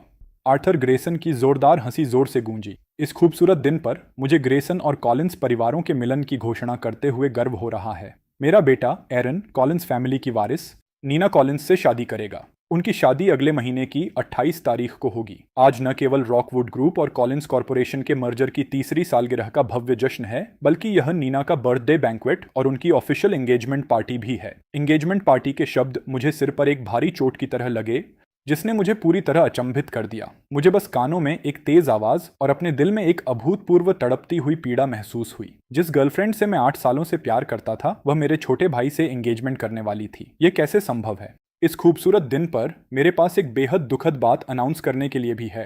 मेरा बड़ा बेटा ईथन ग्रेसन कल एक दुखद प्लेन क्रैश में शामिल था। आज से मैं आर्थर ग्रेसन एरन को अपना एकमात्र बेटा मानता हूँ। ईथन के दुखद निधन के साथ वह स्वाभाविक रूप से अपने विरासत के अधिकार खो देता है। कॉन्ग्लोमरेट के भविष्य का संचालन पूरी तरह एरन और नीना पर निर्भर करेगा। जैसे ही आर्थर ने वे शब्द कहे, पूरा वेन्यू पूरी तरह से शॉक में आ गया। मेरे लिए चुपचाप शोक मनाते हुए मेहमानों ने नीना और एरन दोनों नए नामित उत्तराधिकारियों पर भी नजरें डालीं। ऐसा लग रहा था कि रॉक क्रेस्ट ग्रुप ऑफिशियली हाथ बदल रहा था। मैंने कभी नहीं सोचा था कि चीजें इस तरह होंगी। मेरे पिता ने समय से पहले ही मेरी मृत्यु की घोषणा कर दी थी, जिससे मुझे लगा जैसे मैं उनके लिए बिल्कुल मायने नहीं रखता था, भले ही मैं किसी एक्सीडेंट में था। क्या डैड ने मुझे ढूंढने की भी कोशिश नहीं की? जब मैंने 3 साल पहले ईथन को विदेश भेजा था, तो मेरा मूल इरादा था कि वह परफ्यूमरी की कला में महारत हासिल करे, ताकि वापस आकर कंग्लोमरेट चलाने में मेरी मदद कर सके। मैंने कभी नहीं सोचा था कि भाग्य उसकी जिंदगी इतनी जल्दी खत्म कर देगा। मुझे लगता है यह बस उसकी किस्मत में नहीं था। आज एक खुशी का मौका है। तो ईथन का मामला अभी के लिए छोड़ते हैं, इस पर और सोचना बंद करते हैं। सभी लोग कृपया खुलकर आनंद लें। चीयर्स। ये हमारे कंग्लोमरेट के और मजबूत और बेहतर होने के लिए। बात खत्म करते हुए आर्थर ने भीड़ की तरफ अपना गिलास उठाया। हॉल भर के मेहमानों ने जवाब में अपने गिलास उठाए। मेरा दिल ऐसा महसूस हो रहा था जैसे किसी धारदार चीज से हिंसक रूप से काटा जा रहा हो। स्टेज पर उस चमकदार मुस्कुराते हुए इंसान को देखकर मैं खुद को इस पर विश्वास नहीं करा पाया। क्या यह इंसान सच में मेरे पिता थे? डैड, अब से आपके पास मैं और एरन हैं जो आपका ख्याल रखेंगे, तो कृपया अब दुखी मत होइए। उसे टोस्ट करने के लिए गिलास उठाने के बाद नीना कॉलिंस ने धीरे से उनका हाथ थामा और उन्हें धीरे धीरे स्टेज की सीढ़ियों से नीचे ले गई। बिल्कुल सही डैड, भले ही आपने एक बेटा खोया, लेकिन आपको नीना में एक बेटी मिली है। भगवान ने आप पर मेहरबानी की है। कुछ मिलता है, कुछ जाता है। एरन ने उनका दूसरा हाथ थामा। आर्थर ने उसके कंधे को थपथपाया। लुइस ग्रुप के मिस्टर लुइस भी आज यहाँ हैं, साथ में वैनगार्ड ग्रुप के मिस्टर कैम्बेल भी। चलो मैं तुम्हें उनसे मिलवाता हूँ। एलेनर, तुम भी आ सकती हो। भविष्य में मुझे बहुत बिजनेस ट्रैवल करनी होगी, इसलिए बच्चों का ख्याल रखने के लिए मुझे तुम्हें तकलीफ देनी होगी। अरे, यह क्या कह रहे हो? आखिरकार मैं कॉर्पोरेट चेयरवुमन हूँ। भले ही वे मेरे अपने बच्चे ना हों, मैं फिर भी उनका अच्छे से ख्याल रखूंगी। मेरी स्टेप मदर एलेनर चमकदार मुस्कान के साथ बोली। मैंने उन चारों को देखा, एक पूरा परिवार, और अचानक खुद को बिल्कुल बाहरी महसूस किया। मेरी आंखों के सामने यह दृश्य देखकर मैं कांपने से खुद को रोक नहीं पाया। मैं बस 3 साल के लिए गया था और सब कुछ पूरी तरह बदल गया था। आर्थर उन्हें विभिन्न कॉन्ग्लोमरेट्स के सीईओ से मिलाने के लिए ले गए। 4 लोगों का परिवार बातें करते और हंसते हुए खाने की मेज की तरफ बढ़ा। तुम सब बहुत खुश लग रहे हो, क्या कुछ दिलचस्प हुआ? मेरी आवाज सुनते ही चारों के चेहरे से मुस्कान तुरंत गायब हो गई। एरन पहले रिएक्ट किया, उसकी आंखें पूरी तरह अविश्वास से फटी की फटी रह गईं। ईथन, तुम वापस आ गए?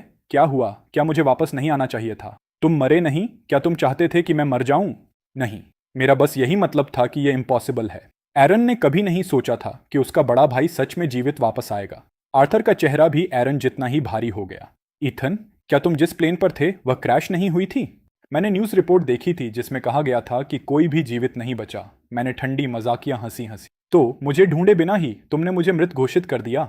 मैं उस पल अपनी भावनाओं को बयान भी नहीं कर सकता था। मेरे अपने खून के रिश्ते वाले पिता ने पूरी उदासीनता के साथ मेरी मृत्यु की घोषणा कर दी थी।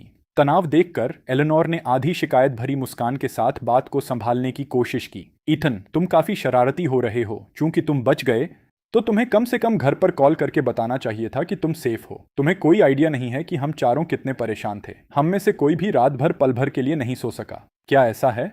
मुझे तो तुम सब बिल्कुल तरोताजा लग रहे हो। तुम में से कोई भी ऐसा नहीं लग रहा जिसने नींद खोई हो। मैंने अपनी नजर उठाई। इसके विपरीत मेरे नाम की सारी चीजें विरासत में पाने की खुशी तो तुम सबको जरूर हुई होगी, है ना? मेरी बढ़ती दुश्मनी देखकर आर्थर ने तुरंत कड़कते हुए कहा, ईथन, तुम्हारी हिम्मत कैसे हुई अपनी माँ से इस तरह बात करने की? मुझे नीना और एरन के बारे में पता है। एक साथ यह सब समझना तुम्हारे लिए बहुत मुश्किल है, लेकिन इतने सारे मेहमानों के सामने तुम्हें ग्रेसन फैमिली की रेपुटेशन का थोड़ा तो सम्मान करना चाहिए। अपना बचकाना रवैया छोड़ो। तो मेरी गरिमा का सम्मान कौन करेगा? मैंने नीना कॉलिंस की तरफ नाराज नजर घुमाई। अगर वह मुझे एक रैशनल एक्सप्लेनेशन देने को तैयार होती तो मैं पुरानी बातें भूल सकता था, लेकिन उसने जरा भी पछतावा नहीं दिखाया।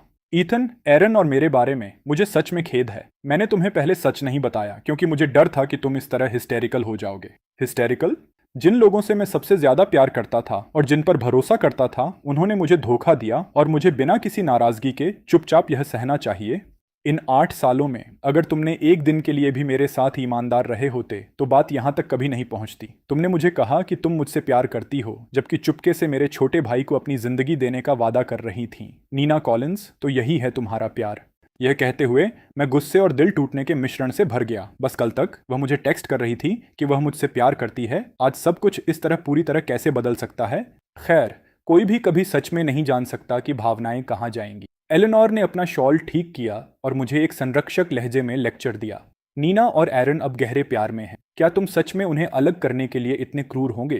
प्यार को जबरदस्ती नहीं किया जा सकता। बड़ा हंगामा करने की बजाय उन्हें ग्रेस के साथ आशीर्वाद देना बेहतर है। हम सब फैमिली ही हैं। क्या इससे सच में कोई फर्क पड़ता है कि नीना ने तुम्हें चुना या एरन को? हाँ, मैं चिल्लाया, इससे बहुत बड़ा फर्क पड़ता है। एरन एरन है और मैं हूँ। मैं इस कॉन्ग्लोमरेट का भविष्य का वारिस हूँ और वह नहीं है। क्या तुमने नहीं सुना कि तुम्हारे पिता ने अभी क्या अनाउंस किया? एरन अब एक वारिस है। इसके अलावा तुम सही समय पर वापस आए। नीना प्रेग्नेंट है। एरन के हाथ पहले से भरे हुए हैं, तो तुम उसके नीचे काम करके उसकी मदद कर सकते हो। मैं लगभग अपना संतुलन खो बैठा। ऐसा महसूस हुआ जैसे बिजली गिर गई हो। ये तुम लोग क्यों? मैंने सबसे जंगली सपनों में भी नहीं सोचा था कि वे पहले से ही एक बच्चे की उम्मीद कर रहे हैं। ईथन, बस कुछ और महीनों में मेरा बच्चा पैदा होगा। तुम बहुत जल्दी अंकल बनने वाले हो। क्या तुम हमारे लिए खुश नहीं हो? एरन ने बात खत्म की। उसकी आंखों में एक घमंडी, उकसावे वाली चमक थी। वर्चस्व का इतना खुला प्रदर्शन, मैं इसे कैसे नजरअंदाज कर सकता था? ईथन, तुम बचपन से विदेश में पढ़े हो और बहुत ज्ञानी हो। तुम हमारे बच्चे का नाम रखने में हमारी मदद क्यों नहीं करते? एरन अच्छी तरह जानता था कि मैं तड़प में था, फिर भी उसने जानबूझकर मेरे जख्मों पर नमक छिड़का। ये वाकई एक बढ़िया आइडिया है, आर्थर ने सहमति जताई। ईथन, अगर इससे तुम्हें कुछ अच्छा लगे तो बच्चे को तुम्हें गॉडफादर बुलाने दे सकते हो और तुम नाम चुन सकते हो। कैसा लगा? मैंने एक ठंडी कड़वी हंसी हंसी। क्या यह दया का कोई काम माना जाना चाहिए था? अगर चीजें इस तरह नहीं होती तो मुझे कभी नहीं पता चलता कि मेरा अपना परिवार इतना बेशर्म हो सकता है। तो चलो उसका नाम माइल्स रखते हैं, मैंने ठंडी व्यंग्यात्मक मुस्कान के साथ कहा, ताकि जब यह बच्चा बड़ा हो तो वह तुम लोगों से मीलों दूर रह सके। ये कैसा रहेगा? एलेनर क्रोध में बोली। ईथन, क्या मैंने सालों में तुम्हें जो सलीका सिखाया वह पूरी तरह बेकार गया? एलेनर, तुम पहले अपने सलीके को ठीक करने पर ध्यान क्यों नहीं देती? मैंने वाइन का एक गिलास उठाया। चूंकि तुम शादी कर रहे हो तो क्या मुझे तुम्हें टोस्ट नहीं करना चाहिए? एरन ने अपनी जेंटलमैन जैसी शांति बनाए रखी। मुझे सच में खुशी है कि तुम जीवित वापस आए, नीना, और मुझे सच में हमारी शादी के लिए तुम्हारी दुआ चाहिए। मैं मुस्कुराया और बोला, तो मैं तुम्हारे लिए पूरी बांझपन और एक घर भरे हुए नाजायज बच्चों की कामना करता हूँ। इसके साथ मैंने जोर से वाइन सीधे उसके चेहरे पर छिड़क दी। नीना कॉलिंस पूरी तरह दहशत से हाँफ उठी। ईथन, तुम बहुत ज्यादा हद पार कर गए। चाहे कुछ भी हो, एरन फिर भी तुम्हारा भाई है। तुम ऐसा कैसे कर सकते हो? तुम बिल्कुल असभ्य हो। आर्थर ने कभी नहीं सोचा था कि मैं इस तरह की घोर शिष्टाचार का उल्लंघन करूंगा। फिर भी मुझे अपने एक्शंस में कोई भी गलत बात नहीं दिखी। इसके बजाय मैंने वाइन का एक और गिलास उठाया, नीना कॉलिंस के पास गया, और ये गिलास तुम्हारे लिए है। काश हम अपनी बाकी जिंदगी में कभी ना मिलें। जैसे ही मेरे मुंह से शब्द निकले, मैंने गिलास का कंटेंट आगे की तरफ फेंक दिया। एलेनर ने इसे रोकने की कोशिश की, लेकिन वह 1 सेकंड देर से थी। गहरे लाल रंग के लिक्विड ने नीना कॉलिंस का पूरा मेकअप बर्बाद कर दिया। अपने पिता और अपनी गर्लफ्रेंड को किसी और के लिए इतनी गहरी परवाह करते देखकर मेरा दिल एक भयंकर तड़पती हुई पीड़ा से धड़का। क्या ये लोग सच में वह परिवार थे जिसे मैं जानता था? मैंने खाली वाइन का गिलास जोर से फर्श पर पटक दिया। आर्थर ग्रेसन पर नफरत भरी नजर जमाते हुए मैंने एक एक शब्द उगला। ये गिलास हमारे बीच के बंधनों की तरह है। ये कभी पूरा नहीं हो सकता। आज से हम एक दूसरे के लिए पूरी तरह मर चुके हैं। तुम अपना धूप वाला रास्ता चलो और मैं अपना तंग पुल पार करूंगा। एक जख्मी अकेले भेड़िए की तरह मैं वहां से चला गया। सबकी नजरों से ओझल हो गया। बाहर बिना मेरे जाने एक मूसलाधार बारिश शुरू हो चुकी थी। शोक से दबा हुआ मैं सीधे तूफान में चला गया, दुनिया के बर्फीले बपतिस्मे को स्वीकार करते हुए। अब जागने का समय है। मैं 8 साल तक मूर्ख रहा, अब इससे बाहर निकलने का समय है। नम बर्फीली बारिश ने निर्दयता से मेरी आत्मा को भिगो दिया। मैं एक खोखली दयनीय हंसी में फट पड़ा, ऐसा महसूस करते हुए जैसे मेरा पूरा अस्तित्व बस एक मजाक है। मेरी हंसी धीरे धीरे आंसुओं में बदल गई। जैसे जैसे तूफान ने मेरे शरीर को भिगोया, मैं एक ऐसी गहरी पीड़ा में डूब गया जिससे मैं बाहर नहीं निकल सकता था। कई कार्स ने मुझ पर जोर जोर से हॉर्न बजाए। क्या तुम पागल हो? अगर तुम मरना चाहते हो तो कहीं और जाकर करो। मेरी कार खराब मत करो। रास्ते से हट जाओ। हटो। क्या तुम बहरे हो? हॉर्न नहीं सुना? मैं जोर से पागलों की तरह हंसा। मैं बिल्कुल एक पागल जैसा था। वे जितना तेज मुझ पर चिल्लाते, मैं उतना ही खुशी से हंसता। अचानक एक काली कार तेजी से इंटरसेक्शन से गुजरी, सीधे मेरी तरफ दौड़ती आई। मैंने मॉडल, लाइसेंस प्लेट और रंग पहचान लिया। क्या यह नीना कॉलिंस की कार नहीं थी? मैं अचंभित होकर जगह पर जम गया। नीना मुझे ढूंढने आई। उसे जरूर एहसास हुआ होगा कि वह गलत थी, तो वह मुझसे माफी मांगने आ रही है। मुझे नहीं पता था कि मुझे उसे माफ करना चाहिए या नहीं। यह 8 साल का प्यार नाजुक कढ़ाई की तरह था, टांके दर टांके, धागा दर धागा, मेरी जवानी के ताने बाने में अटूट रूप से बुना हुआ। अपनी यादों के उस हिस्से को पूरी तरह काटना जो उसका था, मैं बस यह नहीं कर सकता था। एक सुस्त धमाके के साथ मैंने अपनी आंखों से देखा कि वह काली कार मुझसे टकराई। उस पल में मेरा दिमाग पूरी तरह खाली हो गया। निकला उसने सच में चाहा था कि मैं मर जाऊं। मेरी आंखें चौड़ी हो गईं। मुझे विश्वास नहीं हो रहा था, बस इसलिए कि मैंने एरिन पर वाइन का एक गिलास छिड़क दिया। वह यहां तक इसलिए आई थी कि मुझे कुचल कर मार दे। मेरी हंसी और ज्यादा बेचैन करने वाली होती गई। मेरा शरीर जोर से सड़क पर गिरा और मैं बेहोश हो गया। बारिश निर्दयता से मुझ पर बरसती रही, जबकि एक चमकीला लाल रंग का पूल जमीन पर फैलता गया। मैम, हमने किसी को टक्कर मार दी, एक चिंतित आवाज अचानक गूंजी। मुझे डायरेक्टर कॉलिंस की कार ड्राइव करने की आदत नहीं है। जब तक मुझे बारिश में कोई नजर आया, मैं समय पर ब्रेक नहीं लगा सका।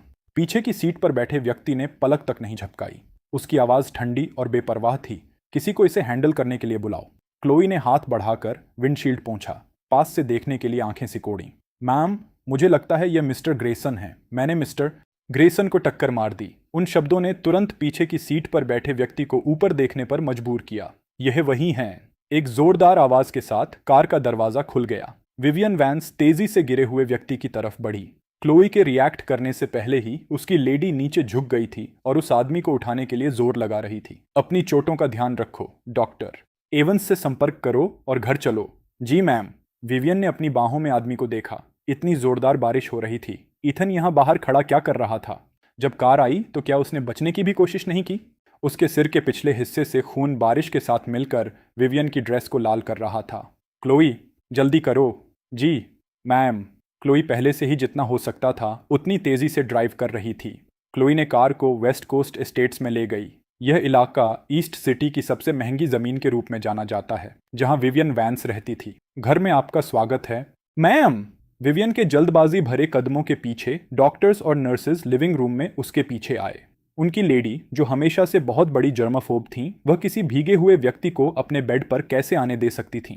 और वह भी एक आदमी। डॉक्टर्स और नर्सेज ने एक दूसरे की तरफ हैरान नजरों से देखा। माम, क्या हम इस जेंटलमैन के घावों पर पट्टी नहीं बांधेंगे? सब बाहर जाओ। उनकी लेडी आखिर क्या करना चाहती थी? तभी एक नौकर एक बेसन लेकर आया। जब बाकी सब चले गए, उसने मेरी भीगी हुई शर्ट उतारने में मेरी मदद के लिए हाथ बढ़ाया। एक गर्म तौलिए ने मेरे शरीर पर आगे पीछे पहुंचा। अंदर आओ। अपनी लेडी की आवाज सुनकर दरवाजे के बाहर इंतजार कर रहे लोग कमरे में आ गए। पहली नजर में उन्होंने देखा कि विवियन पर्सनली मेरा शरीर पहुंच रही थी। जल्दी उसके घावों पर पट्टी करो। क्लोए चुपचाप बगल से खुद हैरान होती रही। हमारी लेडी ने सच में इस आदमी के शरीर को ऊपर से नीचे देखा, हर एक इंच जांच की। इस तरह की बात को आसानी से किसी केयर गिवर पर छोड़ा जा सकता था, या कम से कम वह इसे मुझ पर छोड़ सकती थी। हमारी लेडी इस तरह का छोटा काम खुद कैसे कर सकती है? मत जाओ, मत जाओ। मैंने अचानक डॉक्टर के कोट का किनारा पकड़ा, तड़पते हुए बुदबुदाया। डॉक्टर एवंस चौंक गया। दवाई बहुत जोर से लगाने में उसका हाथ फिसला, जिससे मैं तेज दर्द से हाँफ उठा। दूर हट जाओ। विवियन ने जोर से डॉक्टर एवंस को एक तरफ धकेल दिया। अनाड़ी मूर्ख, तुम इस तरह का एक साधारण काम भी नहीं कर सकते। विवियन ने पर्सनली मेरे घावों पर दवाई लगाना शुरू किया। क्यों? मेरे साथ ये क्यों? क्यों? यहाँ क्या हो रहा है? क्या किसी ने ईथन के साथ बुरा बर्ताव किया? क्लोई, जाओ पता करो क्या हुआ। जी मैम। उनकी लेडी ने किसी आदमी की इस तरह गहरी परवाह कब की थी? इसके अलावा घर के सभी नौकरों की जगह पुरुष लाओ, क्योंकि विवियन सालों से पुरुषों से दूर रहती थी। एस्टेट में हर एक नौकर महिला थी। यही कारण था कि उसने पहले पर्सनली मेरा शरीर पोंछा था। जनाब, आप जाग गए। तुम कौन हो? मैं आपकी देखभाल के लिए नियुक्त नौकर हूँ। ये कहाँ है? आपके सवाल का जवाब देने के लिए जनाब, यह वेस्ट कोस्ट एस्टेट्स है। West Coast Estates East City का सबसे महंगा फ्रेंच स्टाइल विला डिस्ट्रिक्ट। मैं यहाँ कैसे पहुंचा? असिस्टेंट क्लोई ने गलती से कार से टक्कर मार दी, क्या आपको याद है? इससे पहले कि मैं पूरी तरह सोच पाता, मेरे सिर के पिछले हिस्से में एक तेज धड़कन वाला दर्द अचानक उठा। गिरते वक्त आपने गलती से अपना सिर मारा। घाव गहरा नहीं है, डॉक्टर ने पहले ही आपके लिए इस पर पट्टी बांध दी है। मैं एक पल के लिए सोचता रहा, फिर घटनाओं की पूरी श्रृंखला मुझे याद आ गई। जैसे ही मैंने बेड से उठने की कोशिश की, नौकर जल्दी से मुझे रोकने के लिए आगे आया। आपने निश्चित रूप से यह नहीं भूला होगा कि हमारी लेडी कौन है? मुझे सच में कुछ याद नहीं। कार की टक्कर के बाद मैं पूरी तरह बेहोश हो गया था। जिसने मुझे बचाया, मुझे देखने का मौका भी नहीं मिला। तुम्हारी लेडी कहाँ है? वह नहाने गई हैं। आज वापस लाते समय वह बारिश में फंस गईं। मैंने गौर किया कि किसी वक्त मुझे बाथरोब में बदल दिया गया था। भला ये क्या हो रहा है? जनाब, आप बारिश में पूरी तरह भीग गए थे। ये इमरजेंसी था और आपकी जुकाम को बिगड़ने से बचाने के लिए हमने आपको स्पेसिफिकली बाथरोब दी। मैं इसमें बिल्कुल कैसे बदला? क्या तुमने मुझे बदला? जनाब, क्या आपको कोई और तकलीफ हो रही है? नहीं, कुछ नहीं। वैसे मेरे कपड़े कहाँ हैं? उन्हें पहले ही धोकर ड्राइंग रूम में रख दिया गया है। कृपया एक पल रुकिए, मैं अभी उन्हें लेकर आती हूँ। नौकर ने सम्मान से झुककर कमरे से बाहर चली गई। मैंने अपने आसपास का जायजा लिया। पूरा कमरा बेहद खूबसूरत, लग्जूरियस सजावट से भरा था और नौकर का व्यवहार भी बेदाग शिष्टाचार दिखाता था। अकेले इससे स्पष्ट था कि इस घर का मालिक बेहद प्रतिष्ठित दर्जे का था। भले ही जिसने कार से मुझे टक्कर मारी वह मीना कॉलिंस नहीं थी, वह 8 साल का स्नेह मेरे दिल के अंदर पहले ही एक विशाल पेड़ बन चुका था। अब जब इसे हिंसक रूप से उखाड़ दिया गया था, उस दर्द ने मेरी हर सांस को खपा दिया। जनाब, ये रहे आपके कपड़े। ये अभी थोड़े से नम हैं, क्या आप फिर भी इन्हें पहनना चाहते हैं? मैंने हाँ में एक संक्षिप्त आवाज निकाली। अब जा सकते हो, बाकी मैं खुद संभाल लूंगा। मैंने अभी टॉवल खोला ही था कि मुझे अचानक एक मनोहर आवाज सुनाई दी। बेडरूम का दरवाजा खुल गया। मैंने सुना कि तुम जाग गए। एक पतला सा व्यक्ति अंदर आया। मैंने कभी उम्मीद नहीं की थी कि इसी पल कोई अंदर आएगा। तुम यहाँ क्या कर रहे हो? महिला ने अपने लाल होठों को मोड़ते हुए कहा। यह तो मेरा घर है। क्या? मैं कुछ सेकंड के लिए पूरी तरह शॉक में जम गया। बाहर जाओ, महिला ने हल्के से खिलखिलाते हुए हंसी। क्या घर की मालकिन को उसके अपने कमरे से इस तरह निकाला जाता है? वैसे भी देखने लायक कुछ नहीं है। उसका मतलब क्या है कि देखने लायक कुछ नहीं है? बकवास। क्या तुम्हारे माँ बाप ने तुम्हें बेसिक शिष्टाचार नहीं सिखाया? तुम अंदर आने से पहले नॉक भी नहीं करते।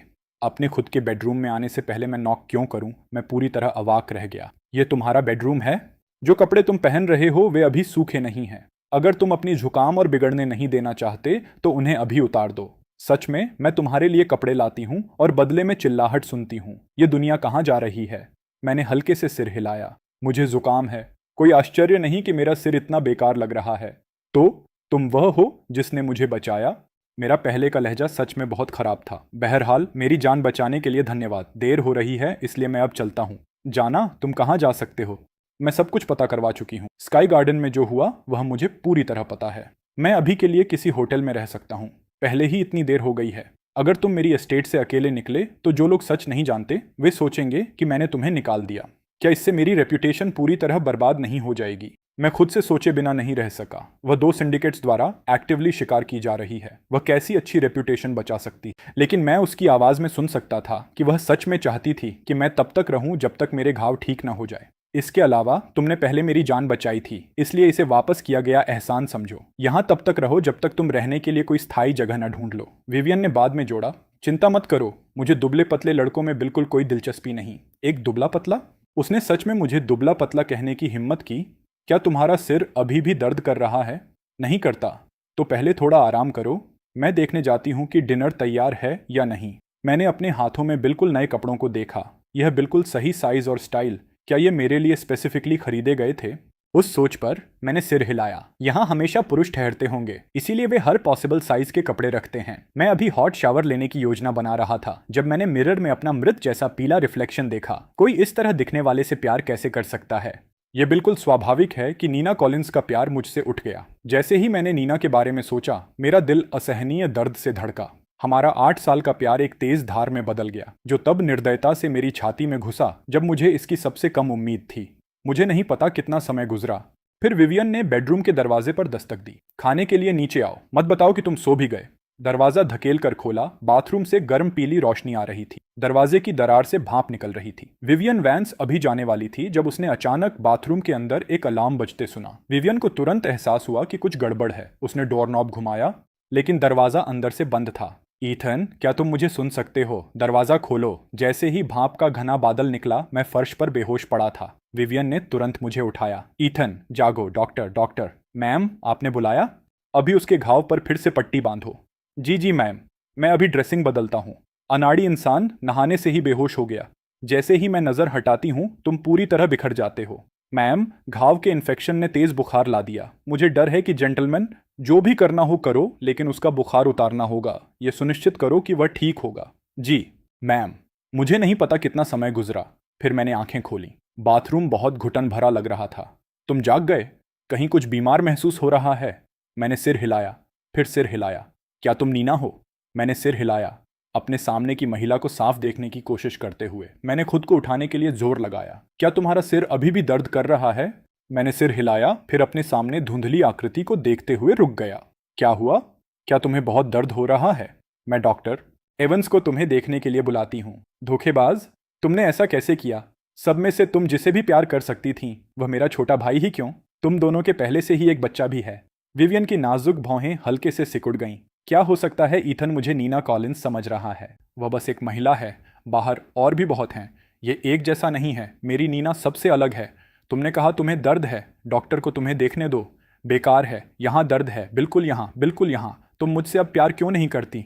बताओ मैंने क्या गलत किया? बस कह दो, मैं सब बदल सकता हूँ। अगले ही पल में मैंने अचानक विवियन को बाहों में ले लिया और उसे किस किया। विवियन ने महसूस किया कि उसका पूरा शरीर गर्मी से लाल हो गया और उसकी नज़र भी धुंधली होने लगी। ईथन जल्द या बाद में मेरा होगा, लेकिन इस तरह नहीं। अभी ईथन को पता भी नहीं कि मैं कौन हूँ। अगले दिन सुबह जब मैंने आंखें खोली, बेडरूम पूरी तरह खाली था। मुझे धुंधला याद है कि कल रात किसी कारण से बाथरूम में बेहोश हो गया था और आगे क्या हुआ मुझे बिल्कुल पता नहीं था। तभी लिविंग रूम साफ कर रहे एक नौकर ने मुझे नीचे आते देखा। मिस्टर ग्रेसन, आप जाग गए। मैं आपको अभी ब्रेकफास्ट के लिए पहली मंजिल पर ले जाता हूँ। नहीं शुक्रिया। तुम्हारी लेडी कहाँ है? नौकर ने मुस्कुराया। हमारी लेडी आज सुबह जल्दी इंटरव्यू के लिए निकल गई। इंटरव्यू?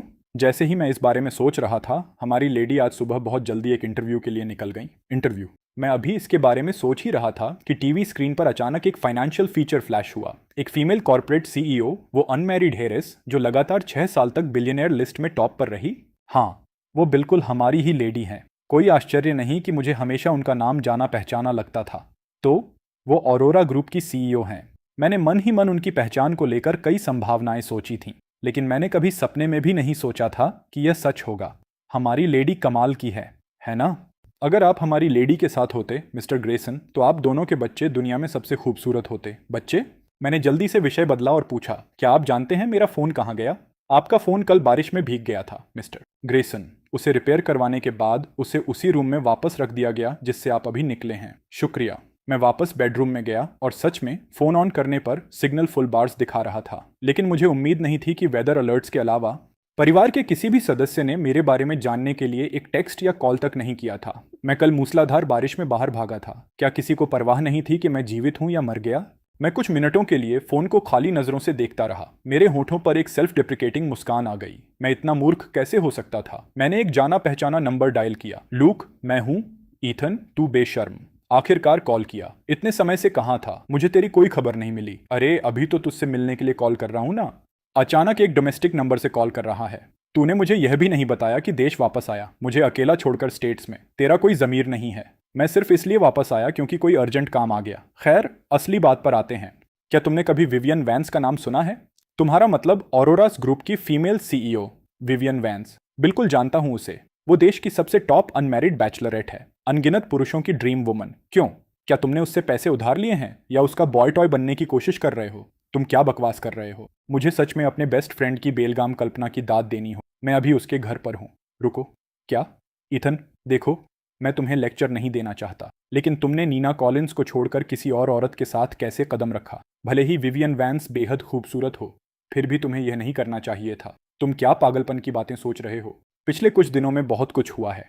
मुझे पता है कि अगर मैं तुम्हें अभी बताऊंगा तो तुम विश्वास नहीं करोगे। नीना ने बहुत पहले से एरन के साथ चक्कर चला रखा था। जब वो मुझसे संपर्क में थी उसी दौरान वो एरन के साथ सोती रही और अब वो उसके बच्चे के साथ प्रेग्नेंट भी है। क्या नीना कॉलिंस ने सच में इतनी हिम्मत दिखाई? मुझे खुद कल ही सच पता चला। कल उसका बर्थडे था, लेकिन मुझे जरा भी उम्मीद नहीं थी कि वो मेरे भाई के साथ इंगेज होगी। क्या तुम्हें पता था कल रॉकवुड ग्रुप के मर्जर की तीसरी एनिवर्सरी भी थी? कौन सा मर्जर? 3 साल से मर्ज्ड हैं और मुझे कल पता चला। बड़ी शर्म की बात है ना? मेरे नाम पर जो इनहेरिटेंस है वो भी कॉम्प्रोमाइज हो गई है। एरन अब कॉन्ग्लोमरेट का चेयरमैन है। यहाँ तक कि मेरी स्टेप मॉम भी डायरेक्टर बन गई है। क्या हो रहा है? मुझे साफ याद है कि तुम्हारे ग्रैंडपा की विल में उन्हें कुछ भी नहीं दिया गया था। बिल्कुल सही, उनके इरादे बिल्कुल साफ हैं। एक तरफ उन्होंने कॉन्ग्लोमरेट में जल्दी घुसपैठ की ताकि इंटरनल स्टाफ के साथ कनेक्शंस बना सके, और दूसरी तरफ जब मेरे डैड सब कुछ इनहेरिट करें तो उसमें हिस्सा पाने का इंतजार कर रहे थे। मुझे मानना होगा उनकी यह छोटी सी स्कीम बिल्कुल काम कर रही है। कितनी बेतुकी बात है। क्या? यह बिल्कुल अपमानजनक है। वो तुम्हारे ऊपर पूरी तरह चल रहे हैं। बस रुको, मैं अभी फ्लाइट बुक करके वापस आ रहा हूँ और यह सब संभाल लूंगा। अरे रुको यार, मेरी लाइफ पहले से ही काफ़ी अव्यवस्थित है। मैं तुम्हें इसलिए कॉल कर रहा हूं ताकि तुम मुझे सलाह दो कि आगे क्या करूं और क्या करना है। जाहिर है पहले अपनी इनहेरिटेंस वापस लो। मैंने रुककर एक गहरी सांस ली। तुम नहीं समझते, एस्टेट इनहेरिट करने के लिए 2 कड़ी शर्तें पूरी करनी होंगी। मेरे डैड और मेरे बीच जो भी पहले उन्हें पूरा कर लेगा उसे सब कुछ इनहेरिट करने का अधिकार मिलेगा। शर्तें क्या हैं? हंसी। पहला, दोनों पक्षों को रॉकवुड ग्रुप की लेटेस्ट QV13 फॉर्मूला की एग्जैक्ट सेंट को सफलतापूर्वक रेप्लिकेट करना होगा। यह QV13 क्या है? यह वो आखिरी परफ्यूम फॉर्मूला था जो ग्रैंडपा ने अपने निधन से ठीक पहले बनाया था। यह अभी तक मार्केट में भी नहीं आया है। 3 साल पहले डैड ने मुझे परफ्यूमरी स्किल्स सीखने के लिए विदेश भेजा। तुम्हारे डैड कितने चालाक और धूर्त इंसान हैं। वो इनहेरिटेंस तुम्हें कैसे दे सकते थे? उन्होंने कहा था कि चाहे जो भी ऑफिशियली इनहेरिट करे, फैमिली की लॉयल्टी के नाते एसेट्स को शेयर किया जाएगा। उन्हें बांटकर मैंने उदास होकर सहमति में एक गुनगुनाहट निकाली। मैंने भी पहले यही सोचा था, लेकिन मुझे कभी उम्मीद नहीं थी कि 3 साल बाद वापस लौटने पर घर पर सब कुछ बिल्कुल बदल चुका होगा। तो वो QV13 फॉर्मूला, क्या तुमने पिछले 3 सालों में उसे सॉल्व कर लिया? नहीं, इस परफ्यूम की प्रोसेस बेहद जटिल है। भले ही मैं बचपन से ही हर तरह की सेंट्स पहचानने में माहिर रहा हूं, लेकिन इस स्पेसिफिक परफ्यूम के मामले में मैं पूरी तरह से हार गया हूं। मैं सिर्फ 1 या 2 नोट्स ही पहचान पाता हूं। इसके अलावा मिक्सिंग प्रोसेस बेहद टाइम सेंसिटिव है। थोड़ी सी भी गड़बड़ी और पूरी सेंट प्रोफाइल बिल्कुल बदल जाती है। यार, तुम क्या करने वाले हो? तुम्हारी पहली शर्त ही इतनी मुश्किल है। तुमने 3 साल लगाए और अभी तक नहीं समझ पाए। अगर मैं कहूं तो तुम शायद इस जीवन में कभी कामयाब नहीं हो पाओगे। तुमने पहले कहा था कि एस्टेट इनहेरिट करने के लिए 2 शर्तें हैं। दूसरी शर्त क्या है? उत्तराधिकारी को एक खुशहाल और सुखी परिवार बनाना होगा। क्या ये बार इतनी ऊंची है? तुम्हारे ग्रैंडपा ने बस तुम्हें एक्सप्लिसिटली डिस्क्वालीफाई ही कर दिया। लूक को लगा कि मेरे ग्रैंडफादर ने जानबूझकर सब कुछ इम्पॉसिबल बना दिया। लेकिन तुम्हारे ग्रैंडपा तुमसे बहुत प्यार करते थे। वो इतनी ऊंची इनहेरिटेंस बार कैसे सेट कर सकते थे? वो आखिर क्या करने की कोशिश कर रहे थे? दरअसल यह इतना आश्चर्यजनक नहीं है। वो चाहते थे कि मैं अपनी पढ़ाई में सफल हो जाऊं और एक खुशहाल संतुष्ट शादी करूं। मुझे लगता है उन्होंने इनहेरिटेंस को मेरी मोटिवेशन के लिए इस्तेमाल किया, यह उम्मीद रखते हुए कि मैं भविष्य में कुछ बड़ा कर दिखाऊंगा। लूक ने सिर दिया। हाँ। तुम जो कह रहे हो वो कुछ हद तक समझ आता है। मुझे चिंता होने लगी। डैड पहले से ही इनहेरिटेंस की दूसरी शर्त पूरी कर चुके हैं। उनके पास फैमिली है, इसलिए अब सिर्फ पहली शर्त बाकी है। जब तक वो मुझसे पहले QV13 फॉर्मूला नहीं समझ लेते, रॉकवुड ग्रुप और अरबों की एसेट्स मेरे ग्रैंडफादर की जिंदगी भर की मेहनत है। अगर वो एलेनर और एरन के हाथों में चली जाए तो ग्रैंडपा की आत्मा को कभी शांति नहीं मिलेगी। तो तुम्हारा क्या प्लान है? मैंने गहरी आवाज में कहा। डैड पिछले 3 सालों से कंग्लोमरेट चला रहे हैं और किसी को पता नहीं। मेरे पिता और मैं कंग्लोमरेट में बिल्कुल सेम पोजीशन पर एक्टिंग CEOs के रूप में हैं। मुझे जो डर है वो ये है कि एम्प्लॉयज़ ने बहुत पहले से उन्हें एक्चुअल कॉर्पोरेट CEO मान लिया है, ताकि मुझे वापस आकर इनहेरिटेंस क्लेम करने से रोका जा सके। एलेनोर ने बिना किसी को बताए कंग्लोमरेट के अंदर अपने लोग बैठा दिए होंगे। मुझे एक्टिंग CEO की कुर्सी पर बैठने से पहले ही बाहर का रास्ता दिखाया जा सकता है। विल का क्या? उसे बाहर निकालो और उन लोगों को दिखाओ। क्या यह कारगर होगा? विल 3 साल पहले घर पर ही छोड़ी थी। जब मैं विदेश गया था तो साथ नहीं ले गया था। क्या मैं अब वापस जाकर उसे लेकर आऊं? बिल्कुल, तुम्हें जरूर जाना होगा। तुमने जो कहा उसके हिसाब से रॉकवुड ग्रुप तुम्हारे ग्रैंडफादर की जिंदगी भर की मेहनत है। चाहे कुछ भी हो, तुम्हें उसे वापस लेना होगा। अगर यह बाहरी लोगों के हाथ में चला गया तो तुम्हारे ग्रैंडफादर की आत्मा को कभी शांति नहीं मिलेगी। वो सही कह रहा है। ये ओरिजिनली मेरी चीज थी, मैं इसे किसी और को कैसे दे सकता था? अगर पहले की बात होती तो मैं बिना कुछ रखे पूरी इनहेरिटेंस अपने पिता को दे देता, लेकिन अब सब कुछ बदल गया है। डैड अब वो अच्छे पिता नहीं रहे जो मुझे पहले बहुत प्यार करते थे, या बल्कि वो कभी अच्छे इंसान थे ही नहीं। बस मुझे अब तक यह एहसास नहीं हुआ था। क्योंकि मैं घर बहुत कम आता हूँ, इसलिए मैं किसी को भी अपनी कमजोरी नहीं दिखा सकता। मिस्टर ग्रेसन, क्या आप जा रहे हैं? हमारी लेडी ने कहा है कि जब तक आप पूरी तरह ठीक नहीं हो जाते, आप कहीं नहीं जा सकते। मैं बस थोड़ी ताज़ी हवा लेने बाहर जा रहा हूँ। इसके अलावा क्या उन्हें सच में मेरी आज़ादी तय करने का अधिकार है? अगर आप चले गए तो हमारी लेडी को समझाना मुश्किल हो जाएगा। ऐसा करते हैं, मुझे पहले हमारी लेडी को कॉल करके रिपोर्ट देने दीजिए, ताकि वो हम पर इल्ज़ाम न लगाए। अगर हमने अपनी ड्यूटी में कोताही की तो आगे हमारा जीवन सुखद नहीं रहेगा। आप हमारी लेडी को किसी भयानक मॉन्स्टर जैसा बता रहे हैं। क्या वो सच में इतनी डरावनी है? नौकर ने हिचकिचाते हुए सिर हिलाया। वो एक भयानक मॉन्स्टर से भी ज्यादा डरावनी है। जो आप देख रहे हैं मिस्टर ग्रेसन, वो उनका सिर्फ कोमल और धैर्यवान पक्ष है। जब वो सच में गुस्सा होती हैं तो पूरा ईस्ट सिटी कांप उठता है। क्योंकि वो इतनी डरावनी हैं तो मैं खुद उनसे बात करूंगा। चिंता मत करो, तुम्हें जिम्मेदार नहीं ठहराया जाएगा। सड़क पर दौड़ते हुए मैं अभी विवियन वैंस को कॉल करने की सोच ही रहा था कि मेरा फोन अचानक बजने लगा। स्क्रीन पर एक अनजान नंबर चमक रहा था। आमतौर पर मैं इसे बिल्कुल नहीं उठाता, लेकिन इस वक्त मुझे एक अस्पष्ट सा एहसास था कि कॉल करने वाली विवियन हो सकती है। हेलो, कौन है? क्या आप अभी भी मुझे याद करते हैं? Tiffany Hudson. ये तुम क्यों हो? लगता है तुम्हें सच में याद है। मैंने जाहिर है तुम पर गहरा असर छोड़ा। क्या तुम देश वापस आए और मुझे बताया भी नहीं? क्या तुम्हें मुझसे एयरपोर्ट पर लेने की जरूरत नहीं थी? मुझे तुमसे सिर्फ एक काम करवाना है। मुझसे दूर रहो, जितना दूर हो सको। शॉन ने जरूर उसे मेरे वापस आने की खबर दी होगी, वरना वो इतनी जल्दी मेरे पीछे नहीं पड़ती। जैसे ही मैंने फोन काटा, एक स्पोर्ट्स कार स्क्वीलिंग करते हुए मेरे बिल्कुल सामने आकर रुकी। ईथन, बहुत समय बाद मिले। ईथन, तुम इतने थके हुए क्यों दिख रहे हो? कुछ बुरा हुआ? तुमसे मतलब नहीं। मैंने दूसरा रास्ता लिया। उससे निपटना नहीं चाहता था। उसे कैसे पता चला कि मैं यहाँ हूँ? क्या उससे पहले वाली कॉल में कोई ट्रैकिंग फीचर था? स्टूडेंट डेज से ही यह औरत मुझसे चिपकी हुई है, छोड़ने का नाम ही नहीं लेती। चाहे मैंने जो भी किया, उसे दूर नहीं कर सका। आखिरकार विदेश जाने में कामयाब रहा और 3 साल का सुकून मिला। मुझे उम्मीद नहीं थी कि वापस आते ही वो फिर से मेरे पीछे पड़ जाएगी। यह लड़की खुद मेरे पीछे भागती थी और साथ ही दूसरे लड़कों की बातें भी मानती थी। उसकी लव लाइफ बिल्कुल लापरवाह थी। मैं ऐसी औरत पर कैसे फिदा हो सकता था? तुम कहाँ जा रहे हो? ईथन, चलो साथ चलते हैं। काश ये आदमी मेरा होता, कितना अच्छा होता। आइडियन, तुम कहाँ जा रहे हो? चलो मैं तुम्हें राइड दे दूं। मैंने उसकी तरफ देखा। वो अभी भी उतनी ही दिखावटी चालाकियों से भरी थी और बोलते वक्त बिल्कुल फिल्टर नहीं था। यहाँ तक कि उसका टेस्ट भी उतना ही अजीब था जितना पहले था। मिस हडसन, क्या सच में तुम इतने सालों में कोई और मर्द नहीं ढूंढ पाई, या तुम्हारा चार्म इतना फीका पड़ गया है कि मर्द अब तुम्हारे लिए लाइन में नहीं लगते? क्या तुम इतनी अकेली हो कि यहाँ मेरे पास भागी चली आई? हाँ, मैं कभी अकेली नहीं होती। इसके अलावा मैं दूसरे मर्दों से बहुत पहले उब चुकी हूँ। सिर्फ तुम ही मेरे दिमाग में रहते हो। ईथन, मुझे मत बताओ कि तुम अभी भी नीना कॉलिंस के लिए तरस रहे हो। मैंने सुना है उसने तुम्हें धोखा दिया, और जिस आदमी के साथ वो है वो तुम्हारा भाई है। इससे तुम्हें क्या? बेशक मुझे फर्क पड़ता है। तुम्हारी बात मेरी बात है। चढ़ो, मैं तुम्हें उन गंदे धोखेबाजों से बदला लेने ले जाऊंगी। हटो, मेरा रास्ता मत रोको। यह पहली बार है जब मैंने किसी को रास्ता रोकने की शिकायत करते सुना है। ईथन ग्रेसन, क्या तुम्हें कोई अंदाजा है कि इस सड़क पर मेरा होना इस गली के लिए एक एब्सोल्यूट प्रिविलेज है? टिफनी हडसन, क्या तुम थोड़ी सेल्फ रिस्पेक्ट नहीं दिखा सकती? ये एक बेहतरीन सवाल है। मेरी डिग्निटी?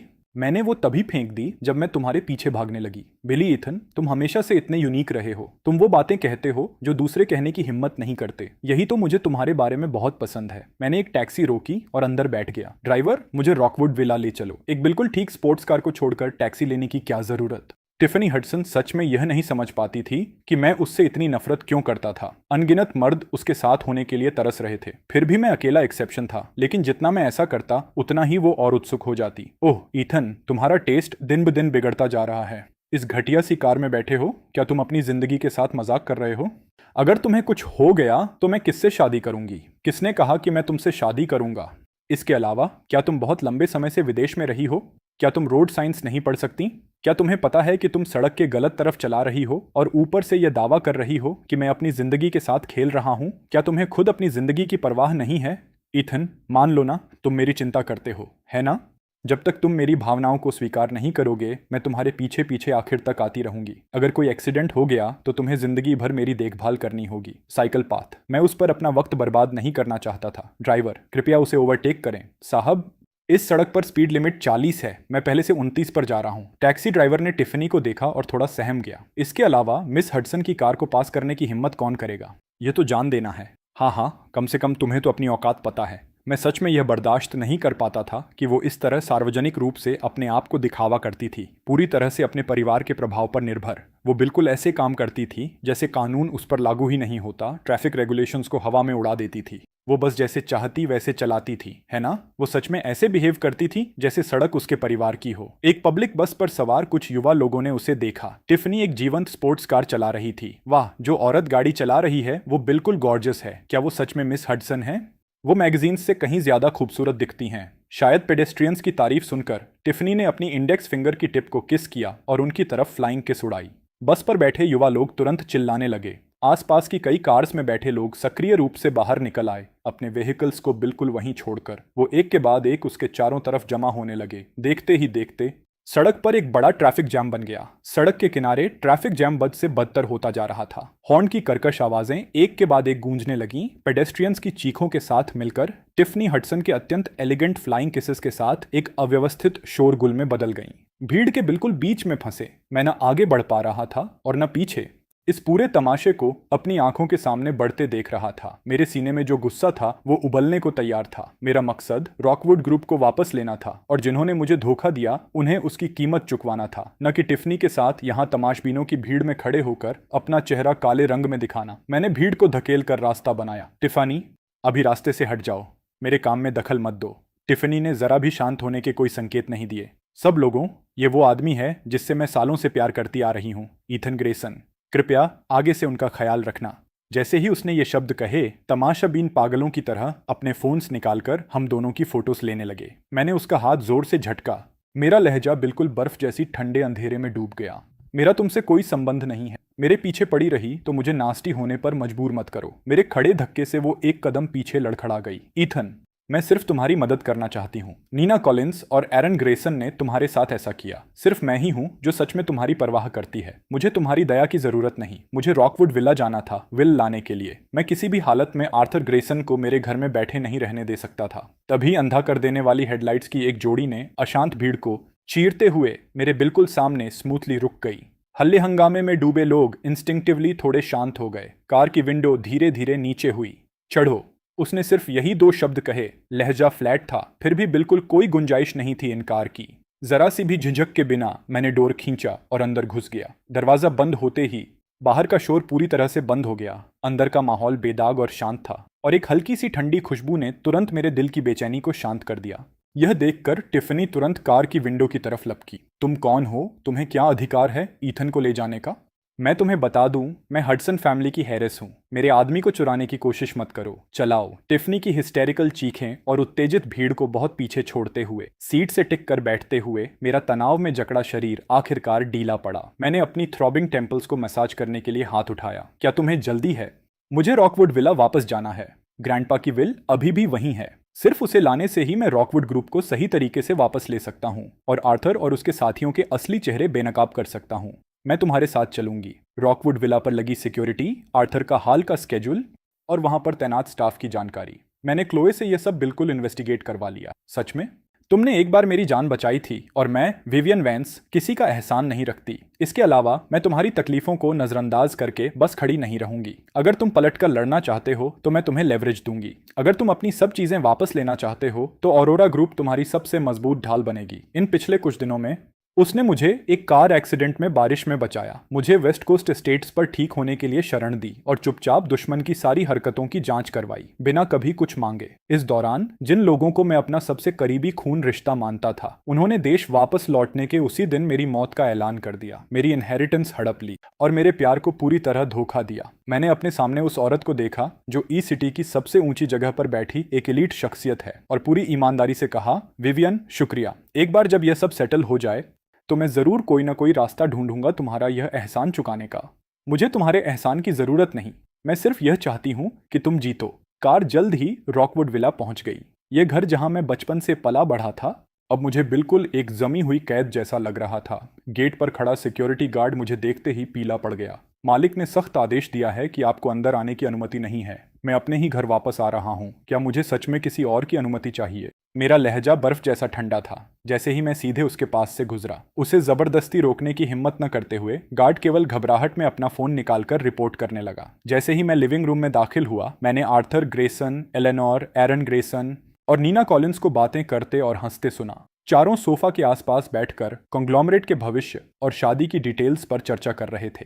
फुटस्टेप्स की आवाज सुनकर उन्होंने एक साथ सिर घुमाया। जैसे ही उन्होंने मुझे देखा, उनके चेहरे पर मुस्कान तुरंत जम गई। ईथन, तुम यहां आखिर कैसे आए? क्या बाहर की सिक्योरिटी बिल्कुल बेकार है? किसने तुम्हें घुसने दिया? सिक्योरिटी, इसे बाहर निकालो। एरन ने एक बिल्कुल पीली पड़ चुकी नीना कॉलिंस को बांह में लिया। उसकी आंखों में दहशत का एक झटका आया। ईथन, सच में बहुत अच्छा लगा कि तुम वापस आए। पिछले कुछ दिनों में जब तुम गायब थे, हम सब तुम्हारी बहुत चिंता में थे। मेरी चिंता में? चिंता थी कि मैं अभी जीवित हूं या नहीं। चिंता थी कि मैं उनके फैमिली एसेट्स हड़पने में रोड़ा बन सकता हूं। चिंता थी कि मैं उनकी शानदार शादी बर्बाद कर दूंगा। चिंता थी कि मैं रॉकवुड ग्रुप को अपने कब्जे में लेने से रोकूंगा। क्या इसी की चिंता थी? ईथन, मैं गलत थी, लेकिन हमारा प्यार सच्चा है। हमने तुम्हें इसलिए नहीं बताया क्योंकि हम नहीं चाहते थे कि तुम विदेश में परेशान हो। क्या तुम मुझे माफ कर सकते हो? माफ कर दूं? तुमने मेरी 8 साल की वफादारी को धोखा दिया, मेरे भाई के साथ चोरी छिपे सोती रही और प्रेग्नेंट हुई, और उन्होंने मुझे मरा हुआ घोषित कर दिया, तब भी तुम चुप रही। क्या तुम सच में माफी की हकदार हो? यहाँ बकवास बंद करो। रॉकवुड ग्रुप अब एरन और मेरा है, इसका तुमसे कोई लेना देना नहीं है। तुम्हारे ग्रैंडफादर की विल बहुत पहले एक्सपायर हो चुकी है। एक्सपायर हुई? क्लोई तुरंत आगे आई और एक लीगल डॉक्यूमेंट सौंपा। आर्थर ग्रेसन, तुमने इलीगली विल जाली बनाई, अरबों के कॉर्पोरेट एसेट्स हड़पे और वेटरन एम्प्लॉयज को दबाने के लिए बाहरी लोगों से मिली भगत की। ऑरोरा ग्रुप ने इन सभी अपराधों के एब्सोल्यूट प्रूफ पहले ही सिक्योर कर लिए हैं। हाँ, इसके अलावा ग्रैंडपा की छोड़ी QV13 परफ्यूम फॉर्मूला के बारे में मैंने उसे पहले ही सफलतापूर्वक रेप्लिकेट कर लिया है। इसके साथ मिलकर इस शर्त पर कि मैं सिंगल हूं और एक फैमिली बनाने के लिए तैयार हूं, मैं इनहेरिटेंस की हर एक शर्त को पूरी तरह पूरा करता हूं। मैंने विल की ओरिजिनल कॉपी और परफ्यूमरी सर्टिफिकेशन को सीधे टेबल पर पटक दिया। आर्थर ग्रेसन मौत जैसा पीला पड़ गया, सोफा पर ढह गया। एलेनोर सिर से पांव तक थर थर कांप रही थी। उसकी पहले वाली सारी अकड़ बिल्कुल जाती रही। एरन की आंखें इधर उधर भटकने लगीं। मुझसे नजर मिलाने की हिम्मत नहीं। नीना कॉलिंस पूरी तरह मानसिक रूप से टूट गई, जमीन पर ढह गई और झाड़ झाड़ रोने लगी। तभी बाहर से पुलिस सायरन्स की आवाज गूंजी। विवियन वैंस ने फ्लैट, उदासीन लहजे में कहा, suspected corporate embezzlement, commercial fraud और लीगल डॉक्यूमेंट्स की फॉर्जरी के लिए पुलिस पहले से ही आ चुकी है। ऑफिसर्स लिविंग रूम में आए। उन्होंने तुरंत अरेस्ट वारंट दिखाया, आर्थर ग्रेसन और एलेनोर को गिरफ्तार किया।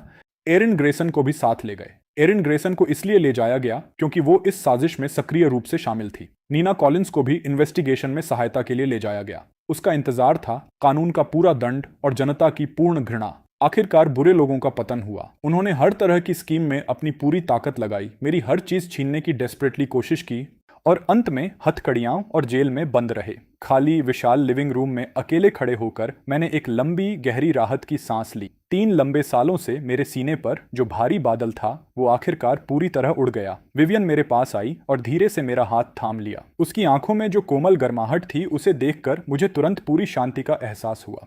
डूबता सूरज फ्लोर टू सीलिंग विंडोज से छनकर आ रहा था, उसे रोशनी में नहला रहा था, जिससे वो इतनी सांस रोक देने वाली खूबसूरत दिख रही थी कि मैं नजरें नहीं हटा पा रहा था।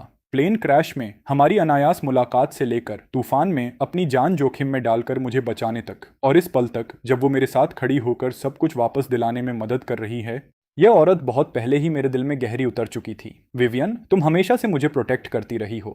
अब से मेरी बारी है तुम्हारी ढाल बनने की। मैं रॉकवुड ग्रुप को प्रोटेक्ट करूंगा, ग्रैंडपा की आखिरी इच्छाएं पूरी करूंगा, लेकिन मेरी जिंदगी का सबसे जरूरी मिशन है बस तुम्हारे साथ रहना। उसकी आंखों में एक कोमल गर्म मुस्कान झलकी और वो टिपटो होकर उठी और उसने धीरे से अपने होंठ मेरे होंठों पर रख दिए। ये किस बिना किसी जल्दबाजी के था, बिना किसी गलतफहमी के, सिर्फ एब्सोल्यूट खुशी और अटल यकीन से भरा था। इसके बाद मैंने ऑफिशियली रॉकवुड ग्रुप की जिम्मेदारी ली, ऑपरेशंस को रिस्ट्रक्चर किया और वेटरन स्टाफ को वापस बुलाया। हमारी वापसी को ईस्ट सिटी बिजनेस वर्ल्ड में एक सेलिब्रेटेड सक्सेस स्टोरी में बदल दिया। विवियन और मैंने एक शानदार भव्य वेडिंग सेरेमनी की जिसने पूरी कैपिटल को हिलाकर रख दिया। हमारी मैरिड लाइफ अविश्वसनीय रूप से गर्म और संतुष्टिपूर्ण थी। मैं अब वो टूटा हुआ बेसहारा इंसान नहीं रहा जिसे परिवार और प्यार दोनों ने धोखा दिया था। विवियन अब भी वही दबदबे वाली हाई प्रोफाइल हेरिस थी जो कैपिटल एलीट पर राज करती थी। फिर भी उसने अपनी पूरी कोमलता सिर्फ मेरे लिए बचाकर रखी थी, यह देखते हुए कि मेरा दिल पहले से ही किसी और का हो चुका था और मैं एक सुखी परिपूर्ण जिंदगी जी रहा था।